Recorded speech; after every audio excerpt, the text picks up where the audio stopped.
Good morning, good people. I'm actually a minute early. I know. Figure that out.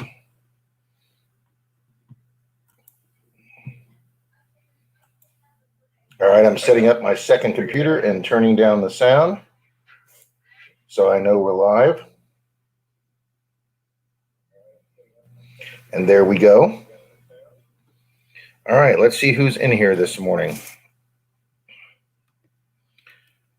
We started off with Corey being first. And then Demon Rat, Cecil's here. Good morning, Cecil. Amphibious Archaeology. Good morning, Richard. Good morning, Dennis. Wasn't sure you'd be here since you have your group hunt today. No, that was yesterday, Dennis. That was yesterday.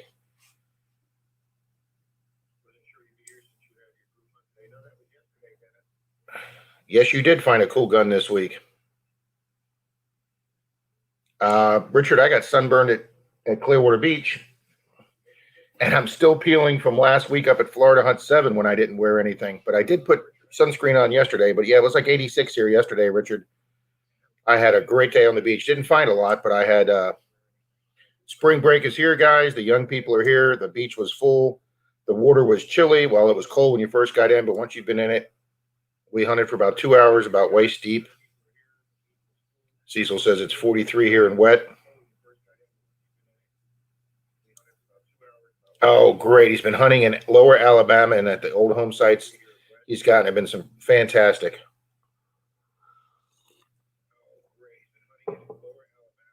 Demon Rat, yes. Amphibious Archaeology and KCMD were all here in Florida.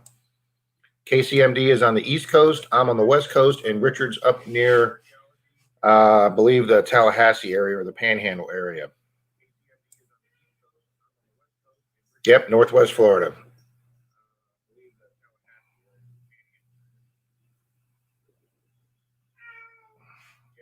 Cecil is in Oregon, where you just walk across the street for a weather change. Yeah, I know. I watched somebody the other day digging in the snow, Richard, and it makes me cold just looking at those guys doing that. I got to get this light right. I feel like only half my face is lit up.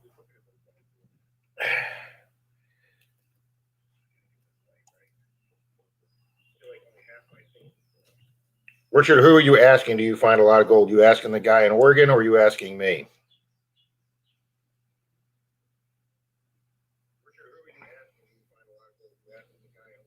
Oh, he's asking Demon Rat. He gets about a half a gram a bucket, so 2 to 3 grams a trip out. That would be way cool. I want to try that so bad. That is on my my second computer is too loud.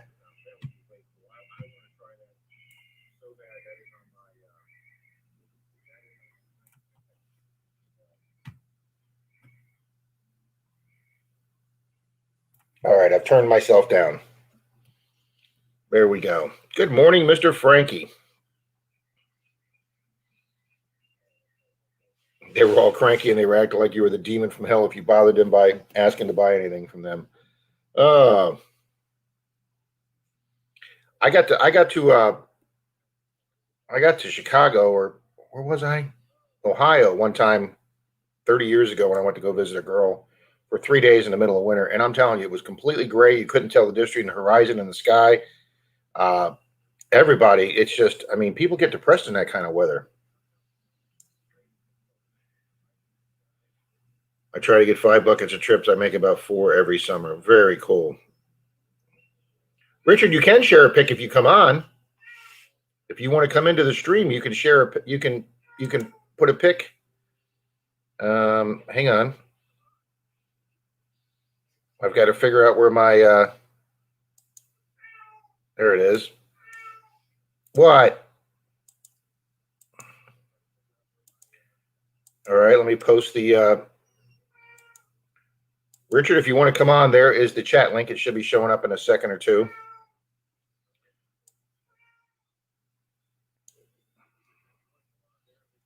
Oh, we have 12 of us here already. Fantastic. Good morning, Mr. Pat.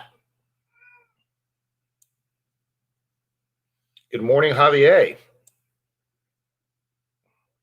Good morning, Miss Kay. I just sent you a message back to your comment. I would love to hunt with your friend if she could get up here. If she's on this side of the coast, Kay, we can try and get together.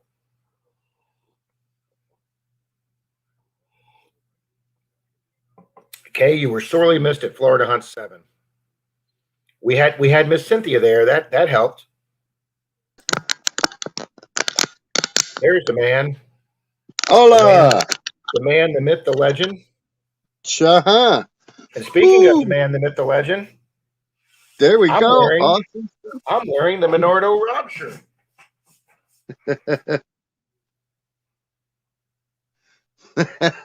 Cool stuff. I'd rather be detecting with Menardo Rob.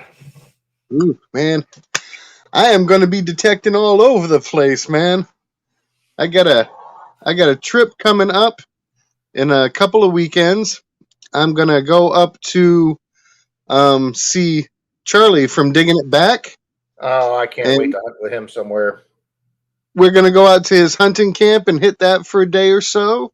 Then after that, I'm going to swing over and see Richard from Amphibious Archaeology and spend a day and a half with him, getting out there, swinging around and seeing what we can find. So it's going to be a great little trip, and I get to put the Tarsace through all of its tests.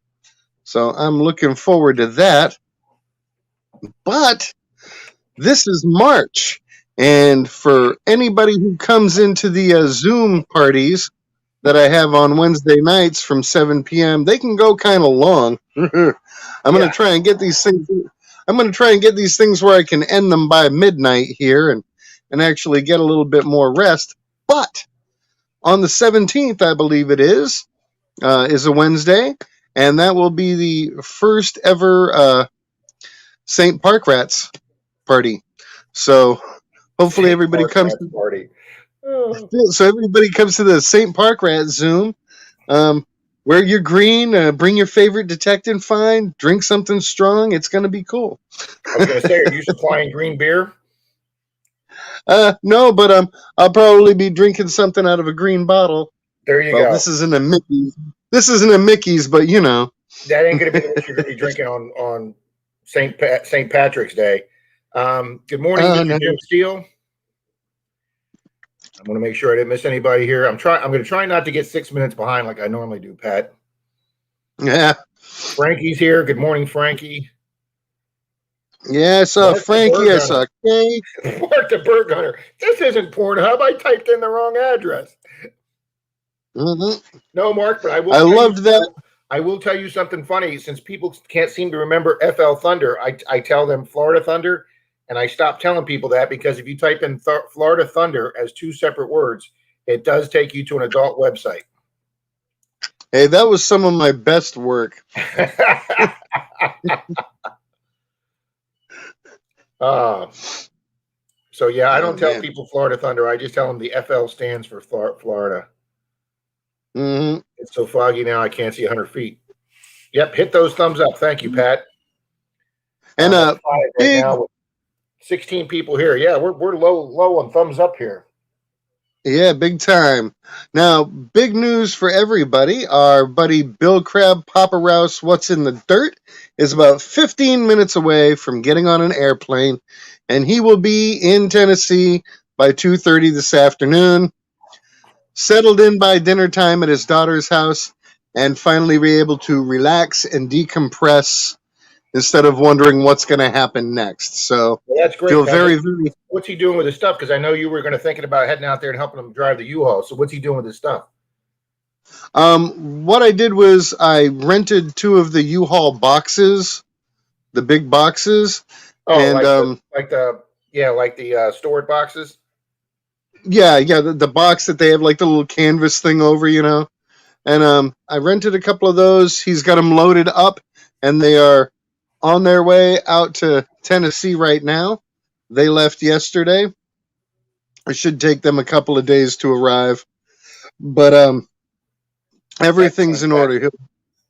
He'll be there. He'll have all of his stuff. He'll have actual family on hand, grandkids around, things to make him feel happy, and like I say, just decompress and get over everything that's happened over the last couple of months since his wife passed away. So, I'm happy for him, and I know that's just going to be such a blessing in his life. Absolutely. Absolutely. Thanks, Pat. And I want to also Mm. welcome, who did I just miss? I said hello to Jim Seal. Rusty Digger, Mr. Dustin. Good morning, sir. See, Mr. I'm still, Dusty, dude. I'm still 5 minutes behind. Yep. All right, Well, let that's me why you got to skip to the end here and start over fresh. Or said I thought Rob was going to moon us for a second. No, I did that in Zoom, but I'm not going to do that on YouTube. I don't want to lose my channel here.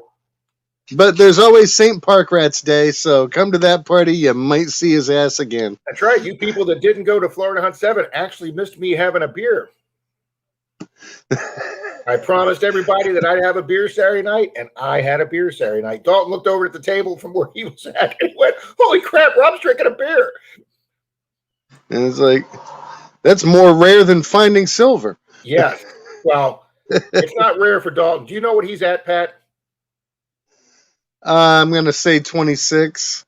You're damn close. He's at 24 silvers already this year. 14 already for February. The park he got the Napoleonic silver in. Troy was supposed to join us that day, but he couldn't get away. So he went out there the next day by himself, and he pulled a silver. And then the next day, him and Dalton went back, and they pulled 3 more silvers. So there's been 7 or 8 silvers already pulled out of that little city park that never even had a house on it. It just had a baseball field there from 1939, including Troy got his first barber quarter in 1910. I've been hunting old permissions a lot longer than Troy, and I don't have a barber quarter yet. Man, that's just incredible. And I got to find out what type of chickens or goats Dalton's been sacrificing to bring on this luck. Absolutely. It's just supernatural. Well, I'll be honest with you, Pat. I think we should go back to the church permission where you got your silver Masonic belt buckle, and I think you need to hit that with the Tarsace. Oh yeah, big time. I'd love to hit that place again. Any of those places that we've been before, it's a new ball game. I was on the beach yesterday. I know. You'll see that that's like this. Yep, you'll see that in today's video, and didn't find anything special, but I mean, I got one penny that was at least a foot down, and that's pretty deep for a beach. And there was a lot. I think detectors like beaches because we were doing our club silver hunt yesterday, and I know they buried all the dimes like 2 to 4 inches so they wouldn't be too hard for a lot of the people there, the older people.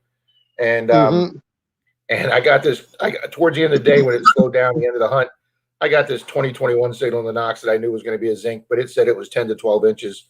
So a bunch of people came over and I go, "What the hell are you digging that deep?" I go, "I'm bored. I got a penny signal." And it was 12 inches deep, Pat. And you wonder how the hell stuff gets that deep on a beach. Oh, yeah. Well, that's what I said in the video. It's like, this is a foot down, and it was coming through as a banging signal. Bang, bang, bang. I can't imagine how deep those bing, bing, bing, bing. Yeah. Bing. I mean, yeah, those suckers could be like 3 feet.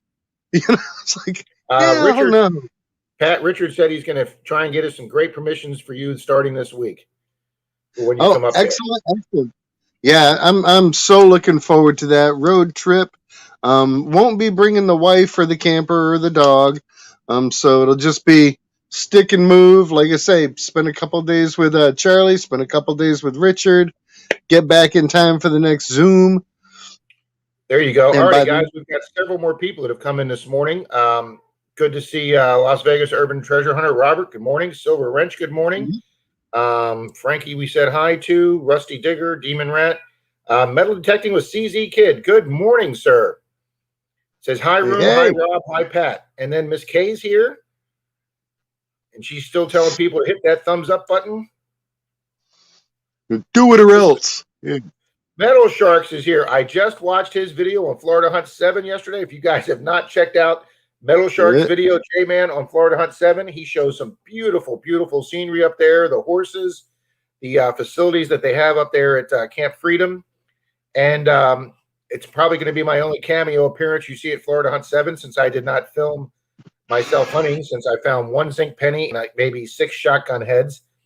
but he found a very unique coin up there, and he did a very nice video. J-Man did, and I watched it yesterday, and not as many, Pat, not as many Florida Hunt 7 videos as I thought there'd be. Yeah, and maybe some people are taking more time with their editing and stuff, but it was more, county fair atmosphere this year.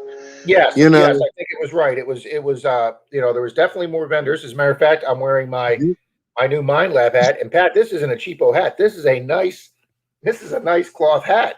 yeah, I got the Mind Lab hat. I got the I got the Nocta macro hat. We got a T-shirt.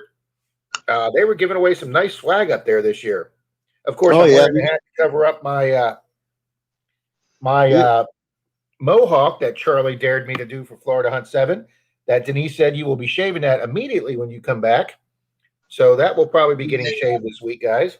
I just let it keep growing with that other hair on the side. It's more like a faux hawk. Yeah. You Yeah, there you go. If people want to check out good videos, of course, I think more FH7 videos will come out, but just dropped this morning, like 3 o'clock in the morning of all times, the official release of the It's in the Clump song from Mark the Berg Hunter. If you haven't already, get over there and check that out. I watched that right before I logged on. He did it as a short. These shorts are getting more popular. I did that one announcing that I was going to Clearwater Beach on Friday morning, so people could give them 24 hours if they wanted to show up at Clearwater Beach. And Randolph Relic Recovery, Mr. Martin pointed out to me that it was a minute and 20 minutes long, or a minute 20 seconds, and that a short is technically 59 seconds or less. Yeah, and a lot of people don't realize when they see these shorts that it doesn't really go into the short category, which YouTube does have a shorts category that you can access. And it's kind of like TikTok. You're not looking for a specific person. You just get on there and kind of scroll through everything that's been put up. And in order for it to be a short, it does have to be less than a minute long. You have to have, the only way to get them into that shorts library is to hashtag shorts or short in the description and the title. Yep. Okay. I did do those two things. You have to have that hashtag in both places. The metric will pick it up. And for the most part, it's putting them all over there, but not all of them, because it's still a sort of a new avenue. I didn't even know about it. It's a new avenue on this platform, and by giving it its own niche, it will not screw with your channel. So you can have an FL Thunder channel, and then you can have a separate FL Thunder Shorts. Okay, and the two statistics won't mess with each other. Okay, well, speaking of that, let me get caught up because somebody mentions that I see on my other computer here. First off, Mark the Berg Hunter said it was awesome of you to help out Bill, and it was. Thank you, Pat. And Bill is a great guy. Dustin says he absolutely is. Marty Verstal's digging with Marty. Good morning, Marty. I'm going to get caught up here, so I'm not so far behind. CZ Kid says, well done on the Napoleon Silver. I will pass that along to Mr. Dalton. Thank you, CZ Kid.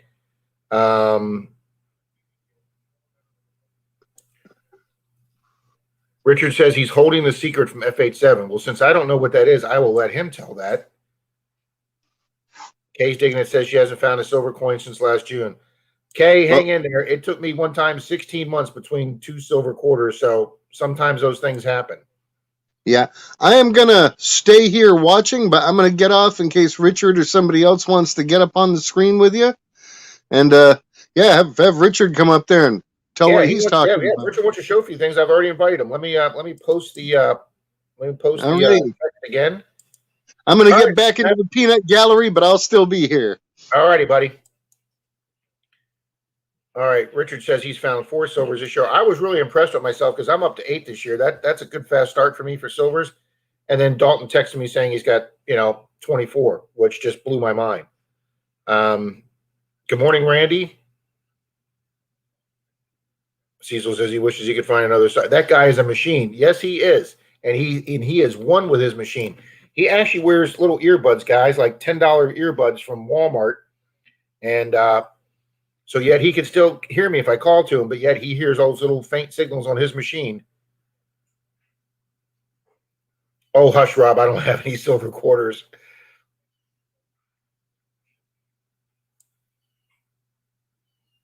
Good morning, Miss Nancy, Ambient Girl Days. Good morning.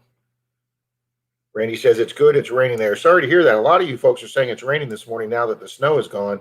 And guys, I hate to say it, but it's absolutely beautiful here in Florida.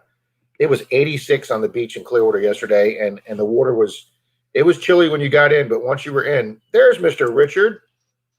Good morning, sir. Good morning. I told you I'd make you get banned from YouTube by the way I look. No, you're perfect this morning. Okay? I'm just reading your comment. You didn't film it all. I'm trying to get to Frankie's comment that I saw on my other computer. Yep, here it is. Frankie says, I got a new channel just for shorts, PD Digger. Check it out. There you go, Frankie. He's happy to put your plug in there, and we will be checking out PD Digger just for the shorts. I must have missed the announcement from YouTube. Of course, I don't read all the announcements, so. But go ahead, Richard. What do you got? Oh, I was just joking around. You know, remember when we were sitting under the tent, and you made us promise not to tell Denise what you were doing. Under the tent. Yeah. Well, during the giveaways. Would I take my mask off? No, you splurged a little and had something you wasn't supposed to. Oh, okay. Okay. Yeah, remember? Trying to think of what I splurged on. Go ahead. She's not listening. Oh, you had a Coke.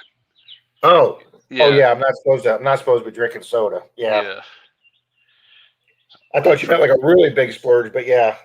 I haven't had a Coke since, Richard. I wished I didn't. Oh, what happened? Richard disappeared.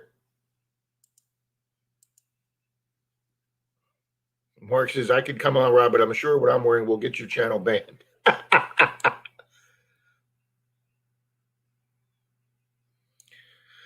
Las Vegas says, my last 4 hunts have been a bust, all clad, no gold or silver. Hope to go out tomorrow. Well, if I hadn't have found a ring walking towards my vehicle yesterday on Clearwater Beach, Richard, come on back. It would have been a very slow hunt on Clearwater Beach yesterday.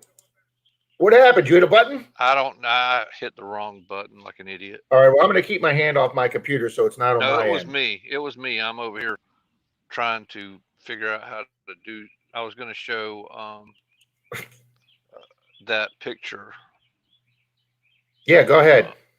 I'm looking to see if I can. Here, I think I can put you on the whole screen once your picture comes up. How do I do that? Well, while you're finding that, I'll say good morning to Mr. Martin Randolph Relic Recovery. His ears must have been burning because we were just talking about him. And good morning, Wayne and Kathy from Treasure Bum and Flip Flop Girl. Kay says she's got 2 silver rings already oh, we lost Richard again. Kay says she's got 2 silver rings already this year, which is great because I don't have a silver one yet.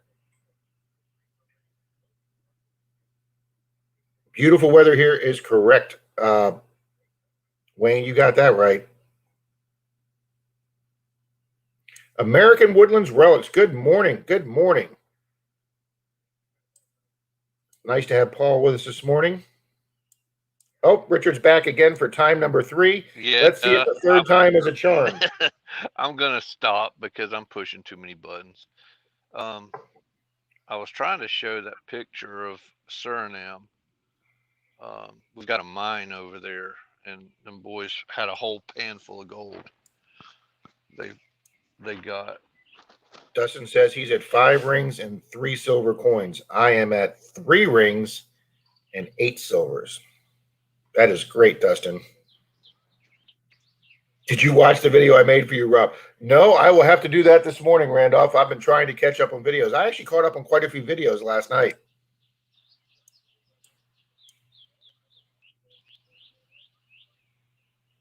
Oh, thought we were going to have a picture there, Richard. I'm trying to figure out how to do that. J-Man says my last beach hunt was Thursday at Point or Ponte Verde Beach. Yielded only 13 cents and 2 fishing weights. May be good for half a video. Hope it picks up soon. Well, J-Man, sometimes Brian, I Dig Daytona doesn't find enough in one dig, so sometimes he does 2 or 3 digs it takes to make a video. So you can see like 3 times in a row he goes to the beach. His last one, he got numerous earrings, including he found a matching set of pair earrings that they must have put down on their blanket and then shook out and forgot about. No worries, Richard. You get it figured out. You can come right on back. Now I'm anxiously curious to watch Martin's video. Of course, I know it'll be all complimentary towards me.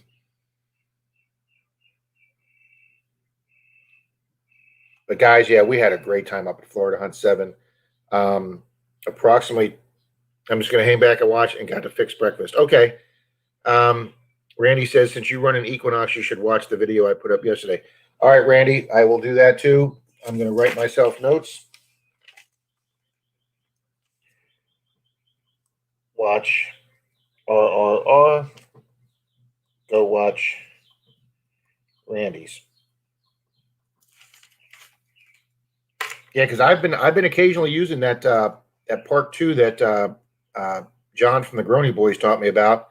And if I get a signal that I can't seem to lock on, I'll double check it with Park 2. I still primarily use Park 1, but I am willing to occasionally try Park 2 now. 340 people at Florida Hunt 7. That sounds a little high to me, Pat, but you never know.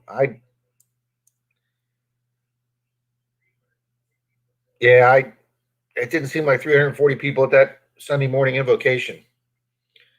Martin says, I'm up to no silvers and no rings, but I'm one electrical connection away from being a dive boat ready. Because Martin has a hookah rig, guys, that you can go down about 10 feet. And he's got a lake near his house where he found some good stuff, guys. So if he can get a little deeper with that hookah rig in his boat, then go for it, Martin. Oh, that was according to Greg and including all the vendors and volunteers. Okay. All right. Well, I could easily see 50 to 100 volunteers and vendors. So that was about my guess, about 200 hunters. And I'm telling you guys, once we got spread out among those 600 acres, I mean, Dalton and Troy and the Simon boys and TJ were like little dots because they were in the field past me and J-Man. I was hunting with J-Man a while. And then they went to Dalton and the guys were on a field to the right, and then there was a bunch of hunters on a field to the back and to the left. And when you're spread out on 600 acres, guys, even with 250 people, nobody was on top of each other. And I wore my mask at the invocation when I was around people. And then as soon as it was just me and J-Man by ourselves, we put our mask in our pocket. Good morning, Mr. General Dighole. Good morning, Jeff. Oh, yes, Kay, there's gators in Martin's Lake.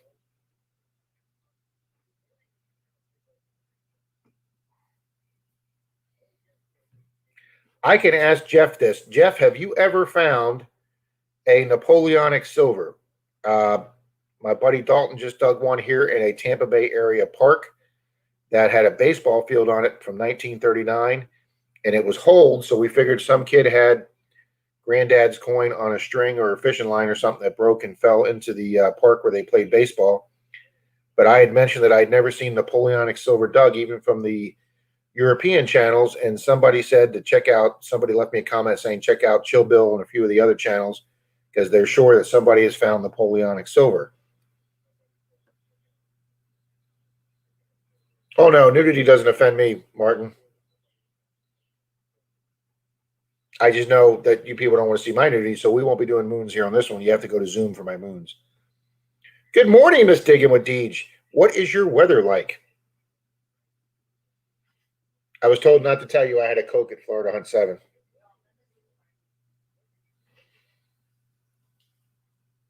Depending on who is top, it could be fun. That is right, Mark.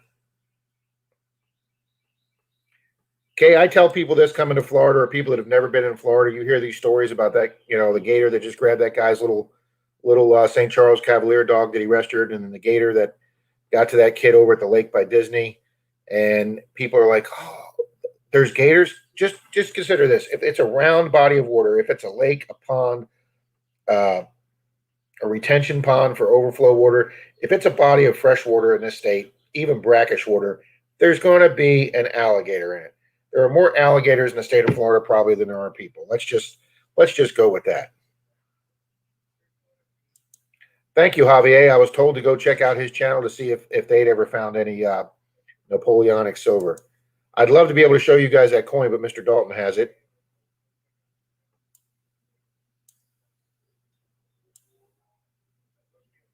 Only Napoleon uniform buttons. Well, how freaking cool is that? I mean, we're excited around here if we find a Civil War button or newer, but still, geez, Napoleonic button. Wow. Okay, Jamie says, I realized after Florida on 7, I misread the map. I didn't account for cross fencing of the field pastures. Spent most of the day at one Omaha field, never reached Crucifix Hill. Well, that's something we could do next year, Jamie. Good morning, Mr. DK. Mr. Ken is here from Adventures in Dirt. Ken, I'll put up the link if you'd like to come in. We're all just talking about our Florida Hunt 7 experiences. It was a great weekend.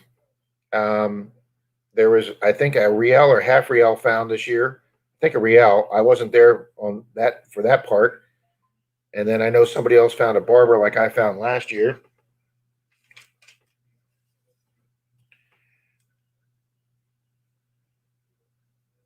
And then quite a few cool relics were found. Thanks, Rob. Not today, buddy. No worries, Ken. Just happy to have you here, buddy. Oh, Kay's asking if he's feeling better, so he's apparently not a little under the weather. So get feeling better, Ken.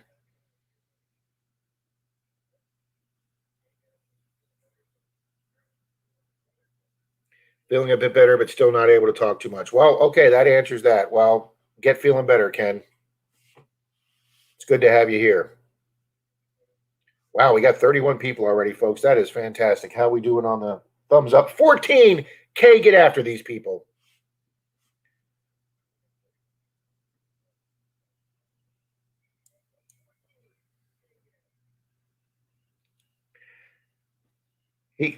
Ken can type. That's all we need for the stream here. I think I actually got my lighting figured out, guys. I have it laying on its side right above me on the top of the Rolltech desk, so at least I'm not in the shadows today.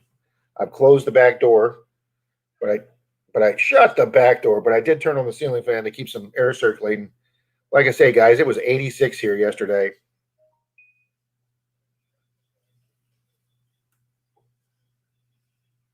Oh, I'm missing text.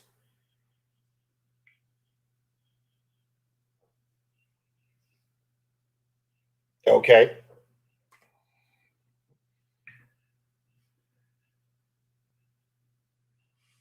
Well, thanks there, Cecil.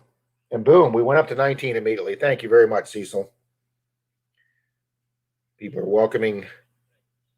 They're saying great for Jeff for finding those Napoleon buttons. I wouldn't even know what one of them looked like. That'd be awesome.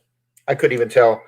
People, I sent somebody a picture of that, my thumbnail, and said, what do you think? And they said, that doesn't look like Napoleon. And I was like, wow, that was his nephew, Napoleon III, who ruled for not that long of a time, I guess, during France's civil wars or their contentious period. That's very nice of you, Jamie. Thank you. And Ken, I do help you feel better, buddy. Now, how did I just get washed out there?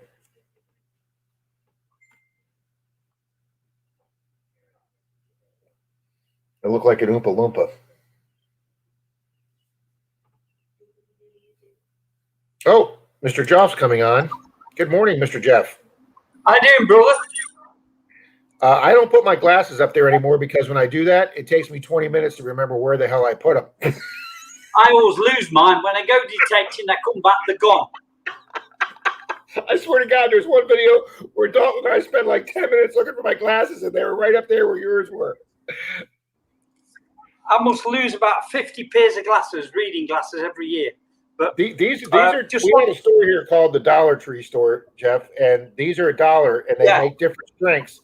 And mine are the +2, and I lose so many of them. I won't buy an expensive pair of reading glasses because I lose so many of them.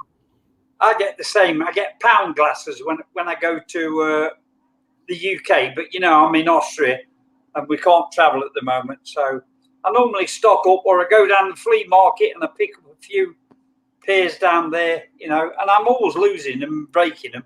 But I've been out the last 2 days and I found some beautiful coins. Look, this is a. All right. Well, I'm gonna give you the screen. Okay. Okay.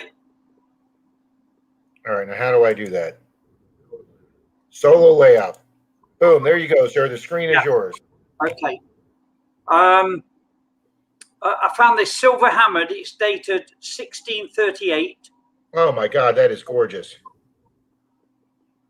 There's the other side. I don't know how clear you can see Ken was just saying in the comments that you're on an amazing site right now. Yeah, I live literally right on top of a Roman settlement. So, Oh my gosh, that's medieval. That's medieval. This is a Roman, what you call a Roman siliqua. That's silver also, but there's nothing on it. It's as smooth as a baby's backside on both sides. Now, what was on there originally? It was Roman silver, what they call a siliqua. It's like a small Roman silver. This is Roman. I found this the same as yesterday, same as the one you just seen. But it's got, can you see on that? It's got a lot of. I can see the guy on there, yes. Yeah, it's got iron on there too. So I've got to work on that a bit more and get that up to scratch. And I went out this morning and I found another Roman silver, which is in the tumbler at the moment. But I also found this. Any ideas what this is, anybody? Nothing to do with the sword, is it? I don't know. I was just thinking that might be like a scabbard part or something, yeah. That's what I thought. I'm not sure. But you see those lines on it? Those lines are not, let me turn it that way. They're not level. They're not straight. So if it was machine made, they would be straight. Yeah. And not straight. Yeah. So I'm thinking this is old. You know? They do look pretty uniform, those lines, pretty machined. Then I got, this is a one Kreutzer. It's dated 1800. I find lots of these. And you can always tell, even when they're dirty, what they are because they're thin. And it's one of 2 days. 1835 silver. Oh, we find lots of these. Yeah, 1835 silver here in Florida. Like Dalton's 1860 silver is such a rare find over here that's just incredible. And that's this is a 1851 half Kreutzer. Now, where's a Kreutzer from? Well, it's Austrian. I've just dropped that. It's Austrian money. Austrian, okay. Yeah. So, and I've got a beautiful silver downstairs just being cleaned up. But I'm just in the process of cooking my dinner, so I'm going to go for a few minutes. I might be okay for a little bit, but I'll need just. So you're cooking dinner. We're all having breakfast and coffee over here. It's 20 to 4 here. Ah, okay. And the it's a beautiful day out. You can see blue skies, sun shining. And that's awesome. Yeah, it's beautiful here. I mean, I think in most places in the country that hard freeze has gone and everybody's thawing out. It's okay. It's about 50 here at the moment, Fahrenheit. Is that done yet? 4 minutes. Okay, just. There you go, Kay. She says they're either on her face or on her nightstand. They're done. I agree with Pat. You would have loved it, Ken. Yeah, you're right, Ken. He's got some amazing silver coins. Man, those ones. I guess they used a really pure silver back then because, man, they clean up super nice. Kay says beautiful silvers. Yep. Ouch. Ken thought the same thing I did. A scabbard sleeve. A napkin ring. Roman napkin ring. Oh.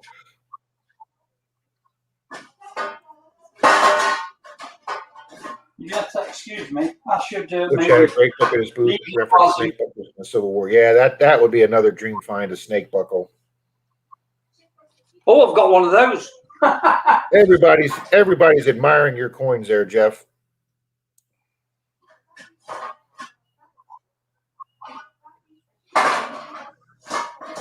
Yeah, I'm lucky. I live in a good spot, but like I told you before, you know, I love Americans and they're always welcome here. America's been good to me. So I Well, like I'll being tell you, good to Jeff, after seeing Americans. those silvers, I'm ready to hop on a plane tomorrow, buddy. Yeah, well, you're welcome. I'll pick you up at the airport, drop you back, and feed you, and give you a bed to sleep in. What more do you want? Well, you can't ask for anything more than that. Ken's Yeah, asking if Ken's asking about your snake buckle. So when you find it, he wants to take a look at it. let me see if I can go. Just give me 1 minute, and I'll see if I can My find fifth it. wife could have rocked a snake buckle. Oh my God, you guys are so bad. Oh. Yes, Dennis, they were Probably silver. somewhere. It's probably somewhere in my table. I've got to find it. Because it's probably somewhere in here. Can you see we that? love that display table. There it is. There it is. Right there.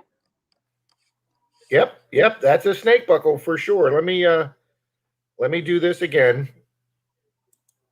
And let me give him the solo layout so you guys can see that snake buckle. You want me to Look point at that to it? beautiful snake buckle. Yeah. Yep. Oh, that's gorgeous. That's absolutely gorgeous. I found that in the UK, actually. Now, what era is that from? I couldn't tell you. But I remember okay. I remember when we were kids, we used to have snake buckles when we were kids in the 50s. You know, when kids were small, they used to wear short pants in the UK and used to have a snake buckle to hold your pants up. They were quite common. It was quite common then. But I have a feeling that's older because it's brass, I think. Kay says when she hopes spring arrives up north that it stays and no more snow for anyone, and everybody's agreeing with that. Absolutely. Yeah. Yes, that snake buckle did look perfect, Kay. Oh yeah, Ken, he showed those. He showed those a few weeks ago, Ken, when he popped in on my stream, and we were just oogling over that table of finds he had. That is such a cool glass display cable. I'm working on the third one. Well, good for you, sir. Jeff, Ken's asking if you have that Roman platter anywhere nearby that you found. The Roman plate? Yes. No, I've only got photos of it. I got rid of that. I got offered a good price on it. Hey, everything has a price, right? Yeah. Well, I don't normally know. My gold Mason's medallion. I guess that might have a price, but it would have to be a big price. Yeah. If the guy contacts me, I'm happy to send him photographs. Zorp's Metal Detecting South Africa found a snake buckle he's trying to better identify. Have him put it on ID Me on Facebook. Sorry, was you talking to me? No, I'm just kind of trying to answer people while you're busy there. Yeah, just doing my dinner. But I always look at American news. I'm looking at NTD News, and I saw that you was on. So. Oh well, thank you. Dennis says he's going back to a section of his trash pit near where he found his gun, and he got 12 bottles there last day. Oh, I would love to see. That's another thing I want to do is a bottle dig. Yeah, I'd love to do that. I used to do it in the UK, but I've been trying to find out where the dumps are, if there is any. Thank you. Kay says your table's amazing, Jeff, and you have two of them. Yeah, I've got a coffee table. Just give me 10 seconds. Or not 10, maybe 20. Hey, you're right. That doesn't make it sellable. You're true. You're right. And I will. Nancy's chats she's typing, but it's not showing up. No, you're right. They're not. Almost there. Give me one tick. You did find an 1880s beer bottle. Well, cool, Dennis. That's my version of KFC. Martin says, apparently my ninth wife's price was 2 and 3 times what I made. You can ask her hedge fund husband if you don't believe me. There's all kind of jokes in there, Martin, we're not going with. It's like Nancy's blocked. Well, I sure as hell didn't block her. She was in here earlier. I would never block Miss Nancy.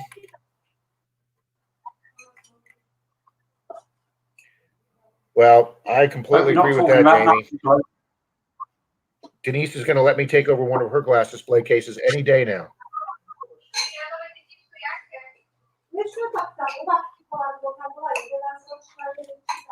I don't know where Clark's Cove is this morning, but I would like to thank them for this wonderful gift they gave me up at Florida Hunt 7. They knew I broke my Reese's cup coffee cup. They brought me a new one to Florida Hunt 7. Thank you, Robert and Melissa. It's a hot cup of coffee. Yeah, guys, I got to meet the Clarks. I got to meet Cynthia Swearingen. She's so nice. And I got to hunt for half a day with J-Man.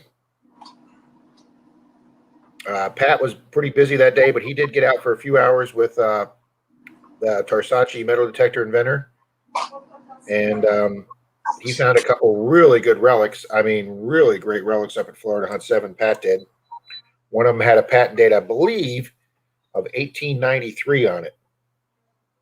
So,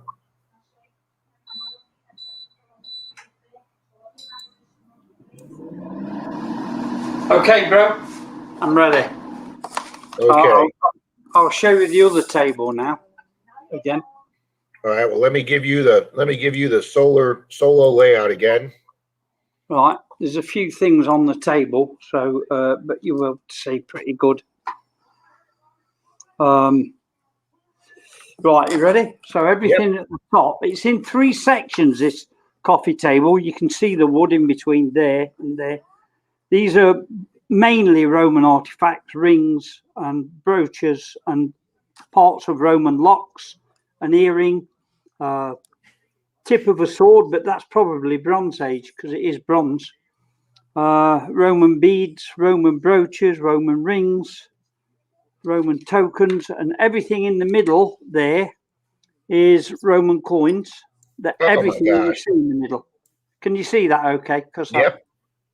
So every coin is Roman, and then there's all these little ones at the bottom, and the round circle, they're all silvers, Roman silvers, and then moving this across at the top, they're all medieval silver hammers. Majority of them, the big ones are not there.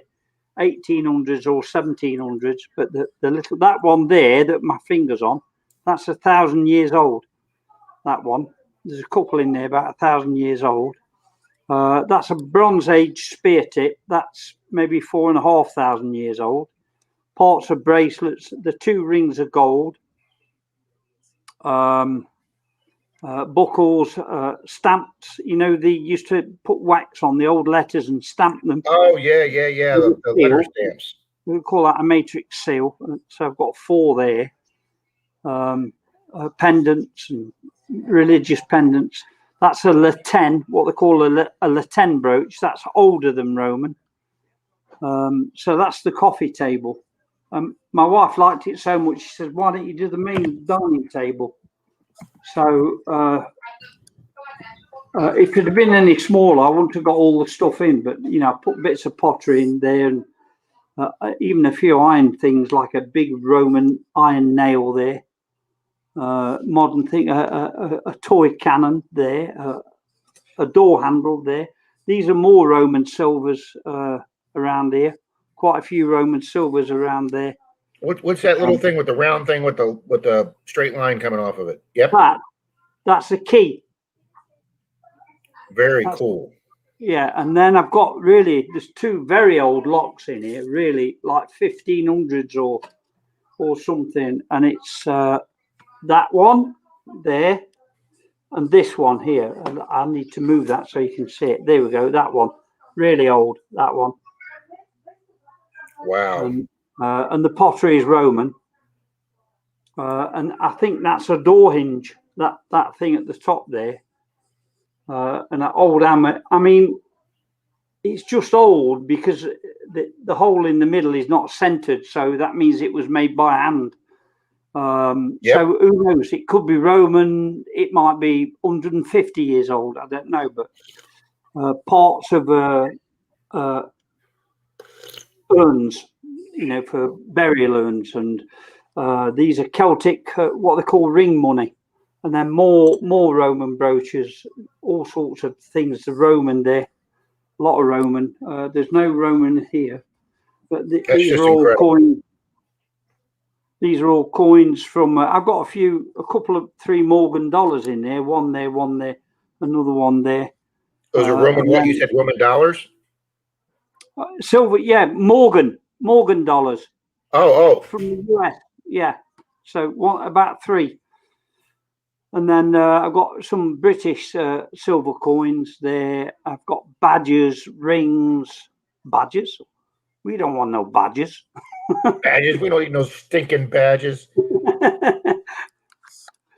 So all sorts of things, and a lot of the stuff you don't know what it is, but it cleans up nice. It looks nice, badges and stuff. And there's that snake ring again. And these are probably from a harness or a horse harness, and other coins. All that horse tack. Yeah, silver coins, buttons. Incredible, absolutely incredible. People are just loving your tables. And did you build those yourself? Did what? Sorry. Did you build those tables yourself? Yeah. All I did was this. Well, you can see the color of the chairs. That's what color the table was. But and it's a solid wood table, that's the solid wood part. And I just put like 1.25 inch wood, or 1.5 inch, maybe 1.25 inch, all the way around the edge. And then I put 1.5 inch or 1.25 inch. I think it's 1.25 inch. I'll say it in inches because you're more familiar with that. And so am I, actually. Yeah, don't say centimeters. We won't know what the hell you're talking about. No, well, I work in both, so it don't matter, because I've been here a long time. I understand centimeters, but yeah, when I grew up with feet and inches and yards, and that was it. So I put 2 pieces in the middle to separate it into 3 sections, and to also support the glass, you see. Because like if you just got a long length of glass, like it could possibly bend in the middle, and if somebody puts weight on it, it'll break. So that's what they're for, to support the glass, and to give me 3 sections, which I can put different stuff in. And then the glass is about maybe just under a 1/4 inch thick. That's awesome. And I got all the edges smoothed off, so when I picked it up, I don't cut my hands on the edges. Yep. And then I just put it on, and I put this beading around. It's only short, small beading, and it's best to put that on after the glasses on, because then you can get it right up. But I put some silicon on there, which you can probably see. I should have used black silicon really, but well, very cool, sir. Very cool. Thimbles and weights, trade weights, buckles. Anyway, and I'm starting on the next table, which I'll probably do. Well, let me say hi to Weird Guy in Park. Good morning. Thank you for being here. And Clark's Cove. I don't know if they heard me talking about them, and that I am using their gift, their Reese's Club cup. Thank you for the gift at Florida Hunt 7. It's great meeting you guys. They are crazy. They did lots of pranks up there, guys. Kay says everywhere has different areas, and the U.S. has like 3. Yep, Kay, that's why we're the new world and they're the old world. That is one spectacular display. But yes, good morning to Weird Guy in Park and Clark's Cove.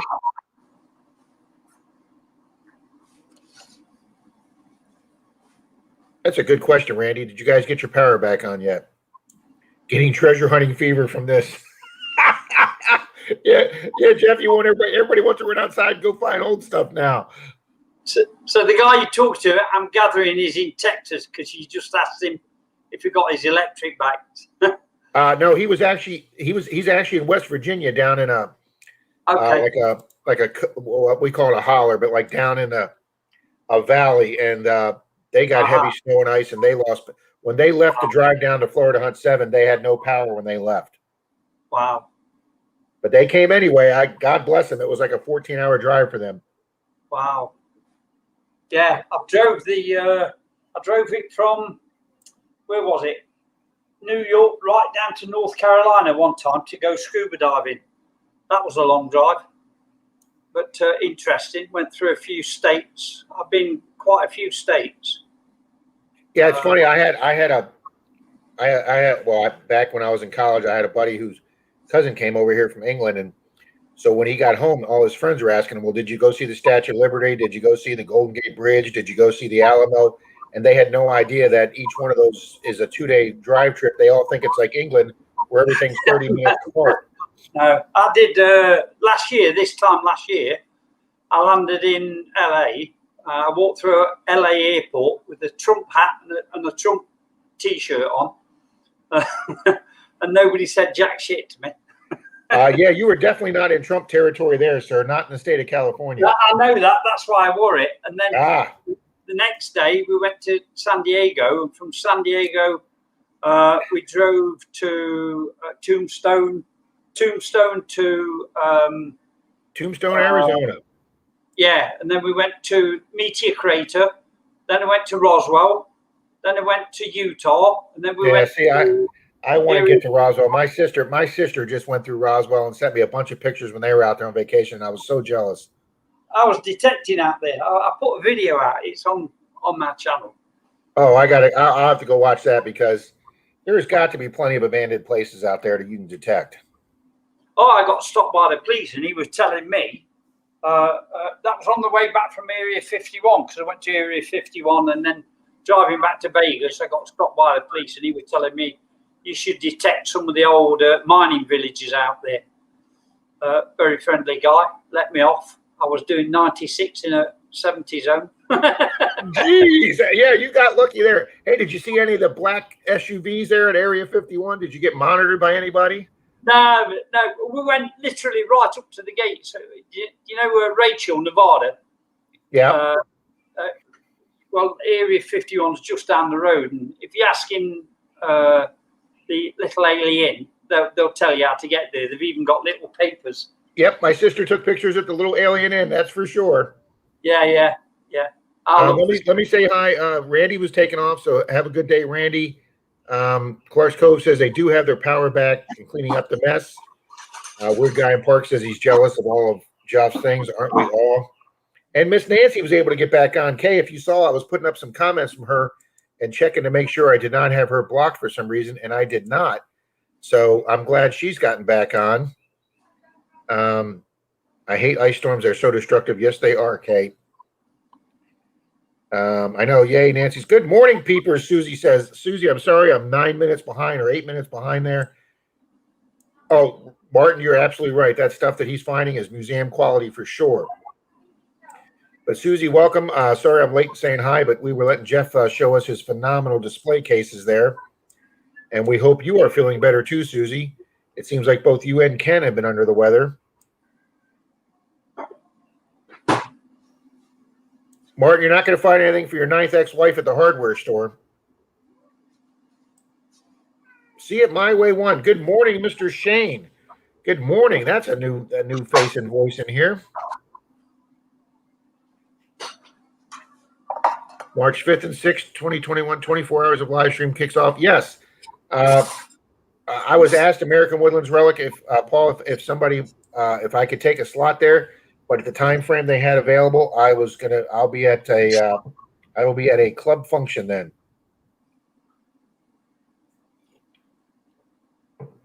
Weird Guy at Park, I do not know that. I am not sure.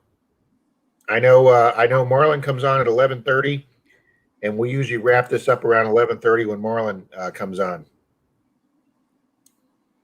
So cool, Rob. We were just there with FL Thunder at Digging with Rob. Yes, we were. I am so far behind this chat. Good morning, Mr. Tones. Lou is in the room. Hello, Lewis. I've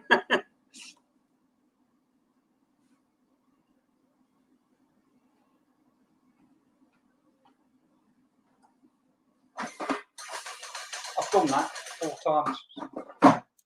Hello, Mr. Tones, spoken as Sean Connery. The best James Bond. Bond. Oh, it's great that everybody here knows everybody. And some of these people we actually got to see. Lou, love that gold ring you found with the onyx. I know onyx rings are such good looking rings.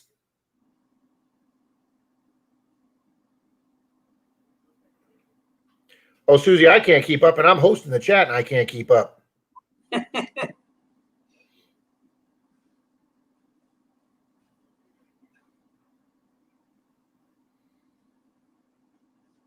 Wow, we're up to what, 30 people? Fantastic, guys. Thank you very much. Oh wow, we almost have likes to hit it. Oh, and we even have one dislike. Maybe somebody I didn't get to say hi to fast enough. I apologize to that. J-Man says he has anybody in South Dakota, he has a permission there when this whole COVID thing settles down. Could be a great site. And Deadwood. Well, that's Deadwood's just that was a great mini series.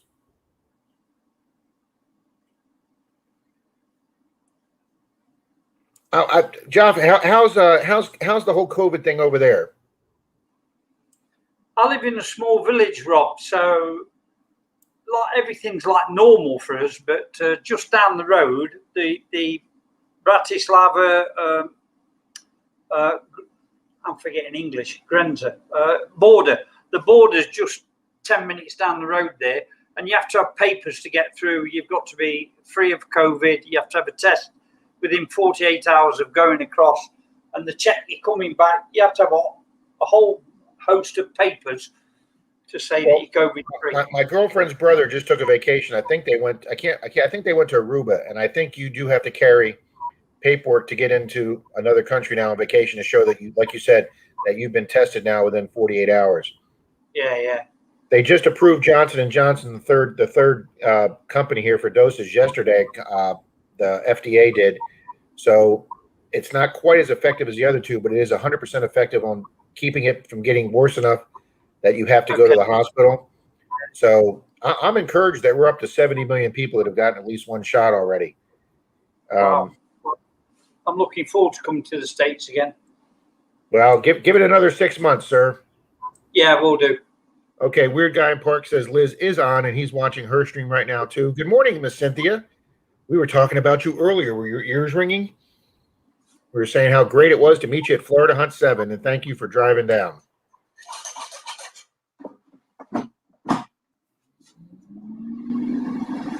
CK, I did not know that. She says she only liked Sean Connery and Roger Moore as 007, and it was a shock for her to find out that Roger Moore was older than Sean Connery. I did not know that either, Kay. We didn't think anybody was older than Sean Connery. Roger Moore's dead too. Yeah. Dustin says he's going to be on Marlon's show along with J-Man. I'll definitely be watching that. And so glad that Miss Nancy got back on him. I was hoping it was on her end, because if it was on my end, I felt really bad. Oh, Shane, Sean Connery always had a sexy voice. Even Denise, my girlfriend, would said that voice did it for her. Yeah, Denise says, but now that he's gone, they can't get married anymore. So my competition's gone now. But honey, Salma Hayek is still out there for me. Should I go for that? Good luck with that, she says. Good luck with Selma. Okay, Miss Susie is announcing that she is having a show tomorrow. I'm having a fundraising sale to fix her car. Yep, I heard about that. She lost a tire, came off. So she's having a fundraiser to fix her car after the Thursday's accident. So she's doing a fundraiser, guys. So everybody make sure you check out Miss Susie Q96. I'm assuming it's going to be on that channel. Cecil says Willie Nelson's older than Sean. Willie Nelson's older than dirt, okay? He might be older than some of Jeff's Roman finds over there, I'll tell you. J-Man says he's got to run. He hopes to see everybody at Marlon's live stream. Absolutely. Shane says he's had about 100 shots since the beginning of the COVID. A fireball, LOL. And Richard says he's not gay, but his voice did it for me. Absolutely. Well, Richard, if we're speaking of man crushes here, I'll tell you whose voice I like, who I think is for a guy, if I was a girl, I would think was sexy, is Antonio Banderas. Of course, he's also got the coolest name in the world. And the one dance scene he does in Take the Lead is incredible. Of course, that baby's what's hot too. Keith Richards is older than them all. Well, you're probably that right, Susan. He's still out there rocking. Jim says the best kind of shots. That's just, he thinks there's actually a picture of Keith Richards holding Queen Elizabeth when she was a baby. I don't think anybody would have allowed that to happen, Pat, but that's pretty damn funny.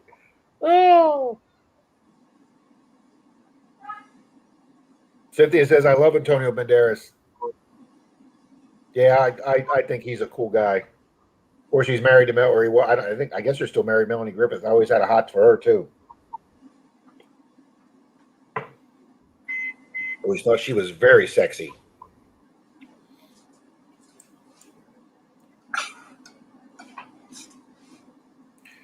Yeah, that would have been a hilarious picture, Pat.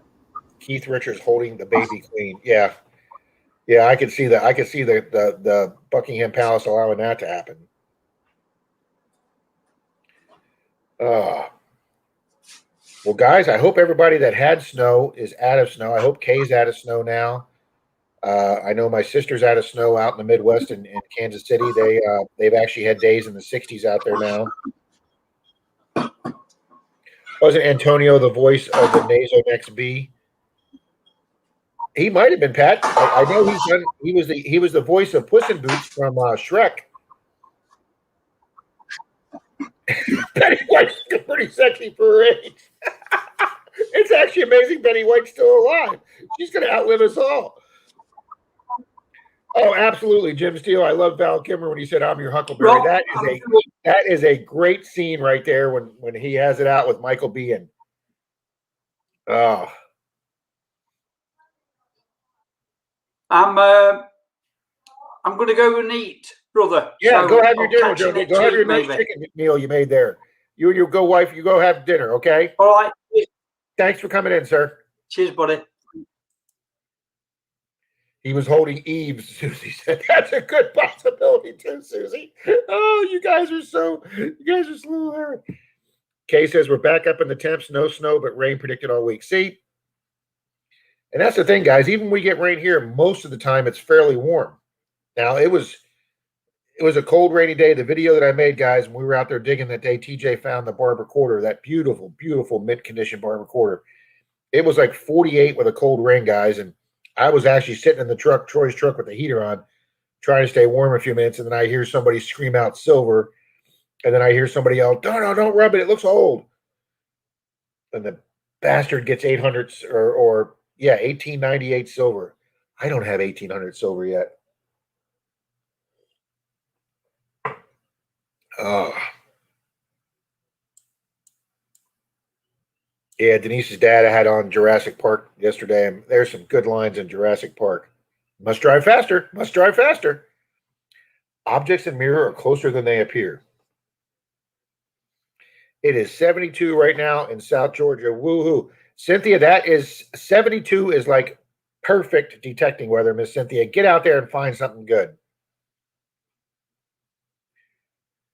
And Shane from Pittsburgh area says it's crazy. We all had all that snow for weeks, and then all of a sudden it's gone in 2 days. Yep. Yeah, 2 days in the 60s or 70s will definitely do that, Shane. Yeah, I can't believe, we went from the 60s up at Florida Hunt 7 a week ago, and this week we've been in the 80s all week. That's why I went and hit Clearwater Beach for 4.5, 5 hours yesterday, guys. Kay says she truly hates it. I can find a 55 nickel, but not a freaking silver, anything in that same time frame. Kay, I can't tell you how many properties and locations we've hunted where we found 1919 Wheaties and 20s and 30s Wheaties, and you're like, why isn't there 1930s or 40s silver here if there's 20s and 30s and 40s Wheaties? And sometimes it's just not there. I know old Wheaties and old nickels are a good indication that there's silver there, but sometimes it's just so frustrating that it's not. Well, that's great, Susie. She got to detect with two guys she met, and they're thinking about putting a club together in Southwest Virginia. Well, good luck with that, Susie. That would be awesome. Frankie stopped popping back in, saying hi to people. Fortunately, guys, I like I say, I belong. Kay was asking me in a comment earlier today, guys, before the stream started, how I did at my club's silver hunt. And Kay, I did phenomenal. There are 14 silver coins in there, Mercs, mostly Mercs, but some, I think a couple of Rosies too. But I got 14 silver coins. And what that is, guys, is our club. If you pay your dues before December 31st for the next upcoming year, you're entitled to participate in what they call the annual silver hunt. And this year, the club bought 250 silver dimes. And I also found out, as a surprise, they put 3 silver $half in the sand, and they get the little sprinkler flags, and we mark off a section of the beach, same section we do every year that they allow us. And about 25 people that paid their dues early, maybe 30, show up, and we hunt for 250 silver coins. And 2 years ago, I got 14. Last year, I got there a little late because I couldn't remember where it was because I got lost because I'm not down that far south. So I only got 4, but this year I got 14. So you folks will be seeing some of them showing up in giveaways. Susie says it's 53 here in Virginia, but she goes out and hunts around the complex or in her car across town. Yeah, that's what happened in my accident. I had to go get all my gear out of my car after my accident. You're leaving? Could you give me one more cup before you go? You want to finish that? Sure. Can I show him your shirt, honey?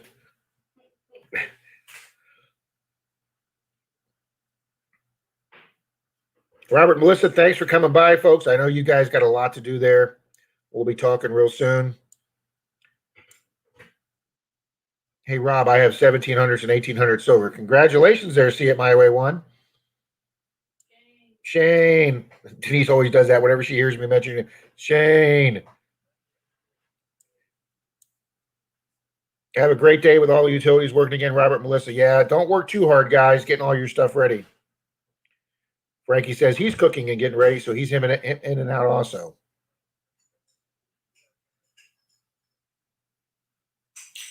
Kay says she's got 4 fines bags and they're all in my car. Well, guys, Dennis, Kicking Cancer Metal Detecting, he actually won 2. Thank you, honey. Oh, hold on. There is Denise. Go straighter this way. There's Denise's shirt she's wearing today.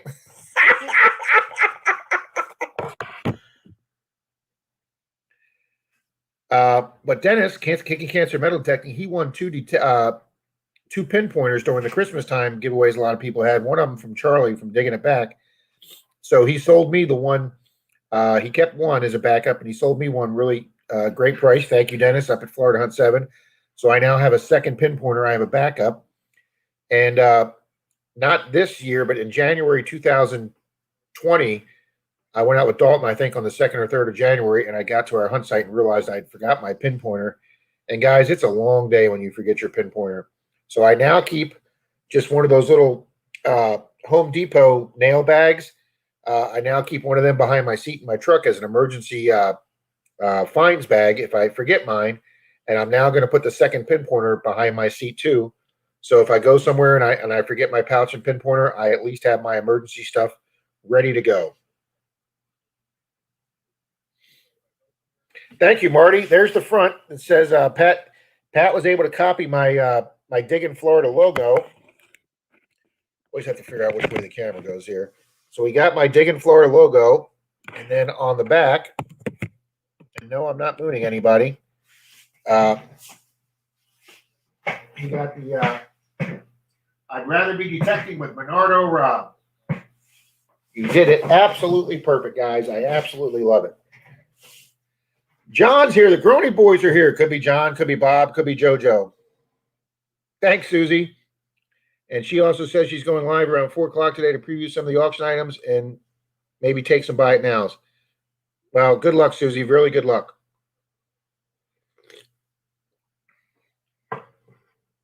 Vegas says it's 42 degrees with 18-mile-an-hour north winds. Chill factor has us down to 34 degrees. No, honey. Yeah, I can't blame you there. It shouldn't, Susie. Shane with a chainsaw. He drives a bus all the time. You should, Shane. You should shake that chainsaw down and help Robert and Melissa. Absolutely. Thank you, Cynthia. Thanks, Jim. Thanks, Marty. Oh, it is a fun shirt, guys. I might have some of those made up for giveaways. Pack a fresh battery too. That's a very good idea. When I did the beach yesterday, I make sure that I throw a 9-volt in for my pinpointer, because it doesn't help much to have a pinpointer if you forget it, and it doesn't help much to have it if you turn it on your first hole and it dies. Hey, there's a kitty in the window. Psst, psst, psst, psst. Hi, kitty. But I did take one into my little. I wore the Nocta little backpack that we got up at Florida Hunt 7 as swags. I wore that on the beach as my little backpack with a couple of drinks in it, my pretzels, and an extra battery.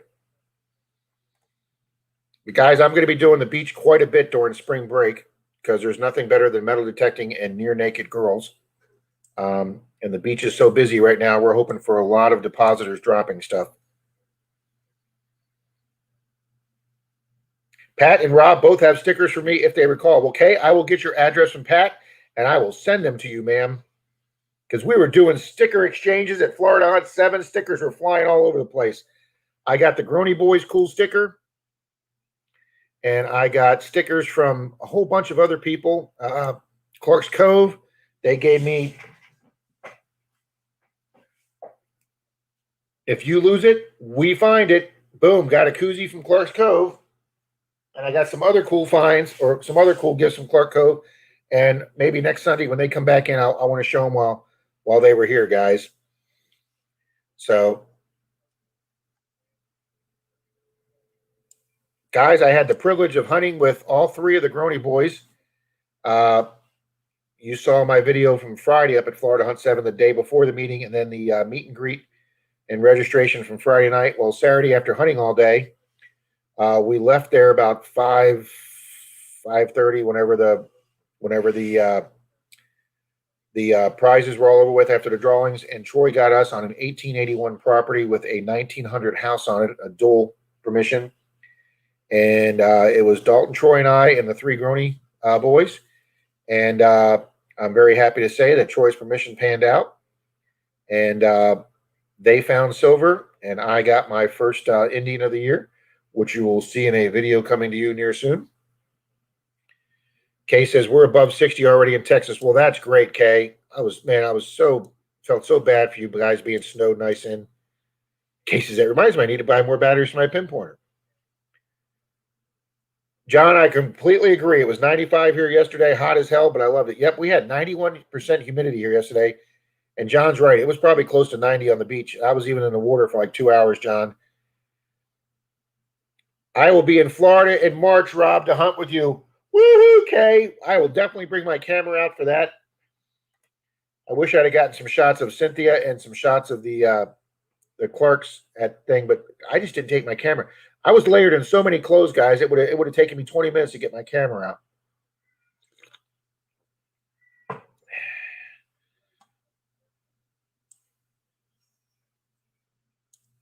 Rob will be videotaping TNA at every opportunity. You got that right, Miss Cynthia.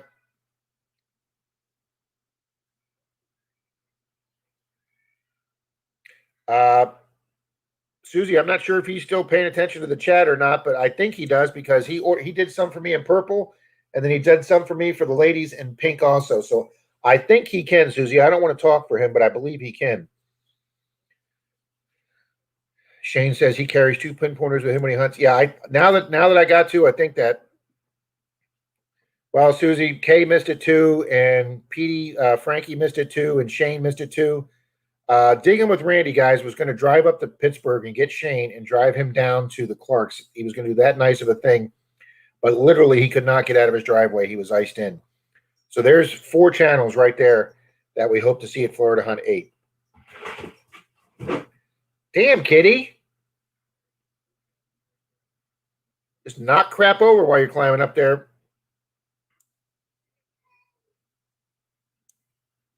See, I'm Pat's sales rep over here on the West Coast. Yes, John, that 1901 Indian was really clean.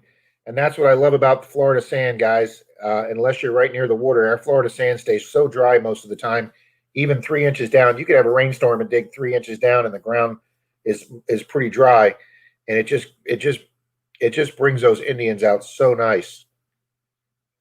Do I have it here? Hold on. Uh-oh, what happened to my bag of coins?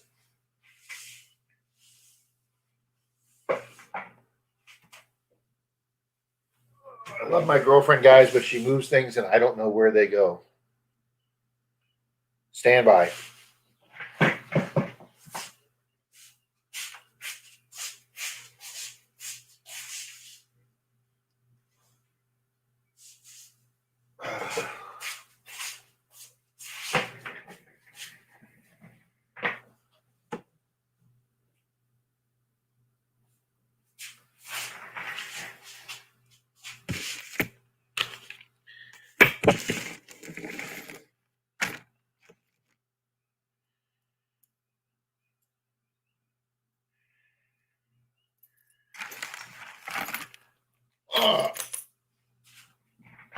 I actually found the pile of coins. Let's see if the Indian is in here.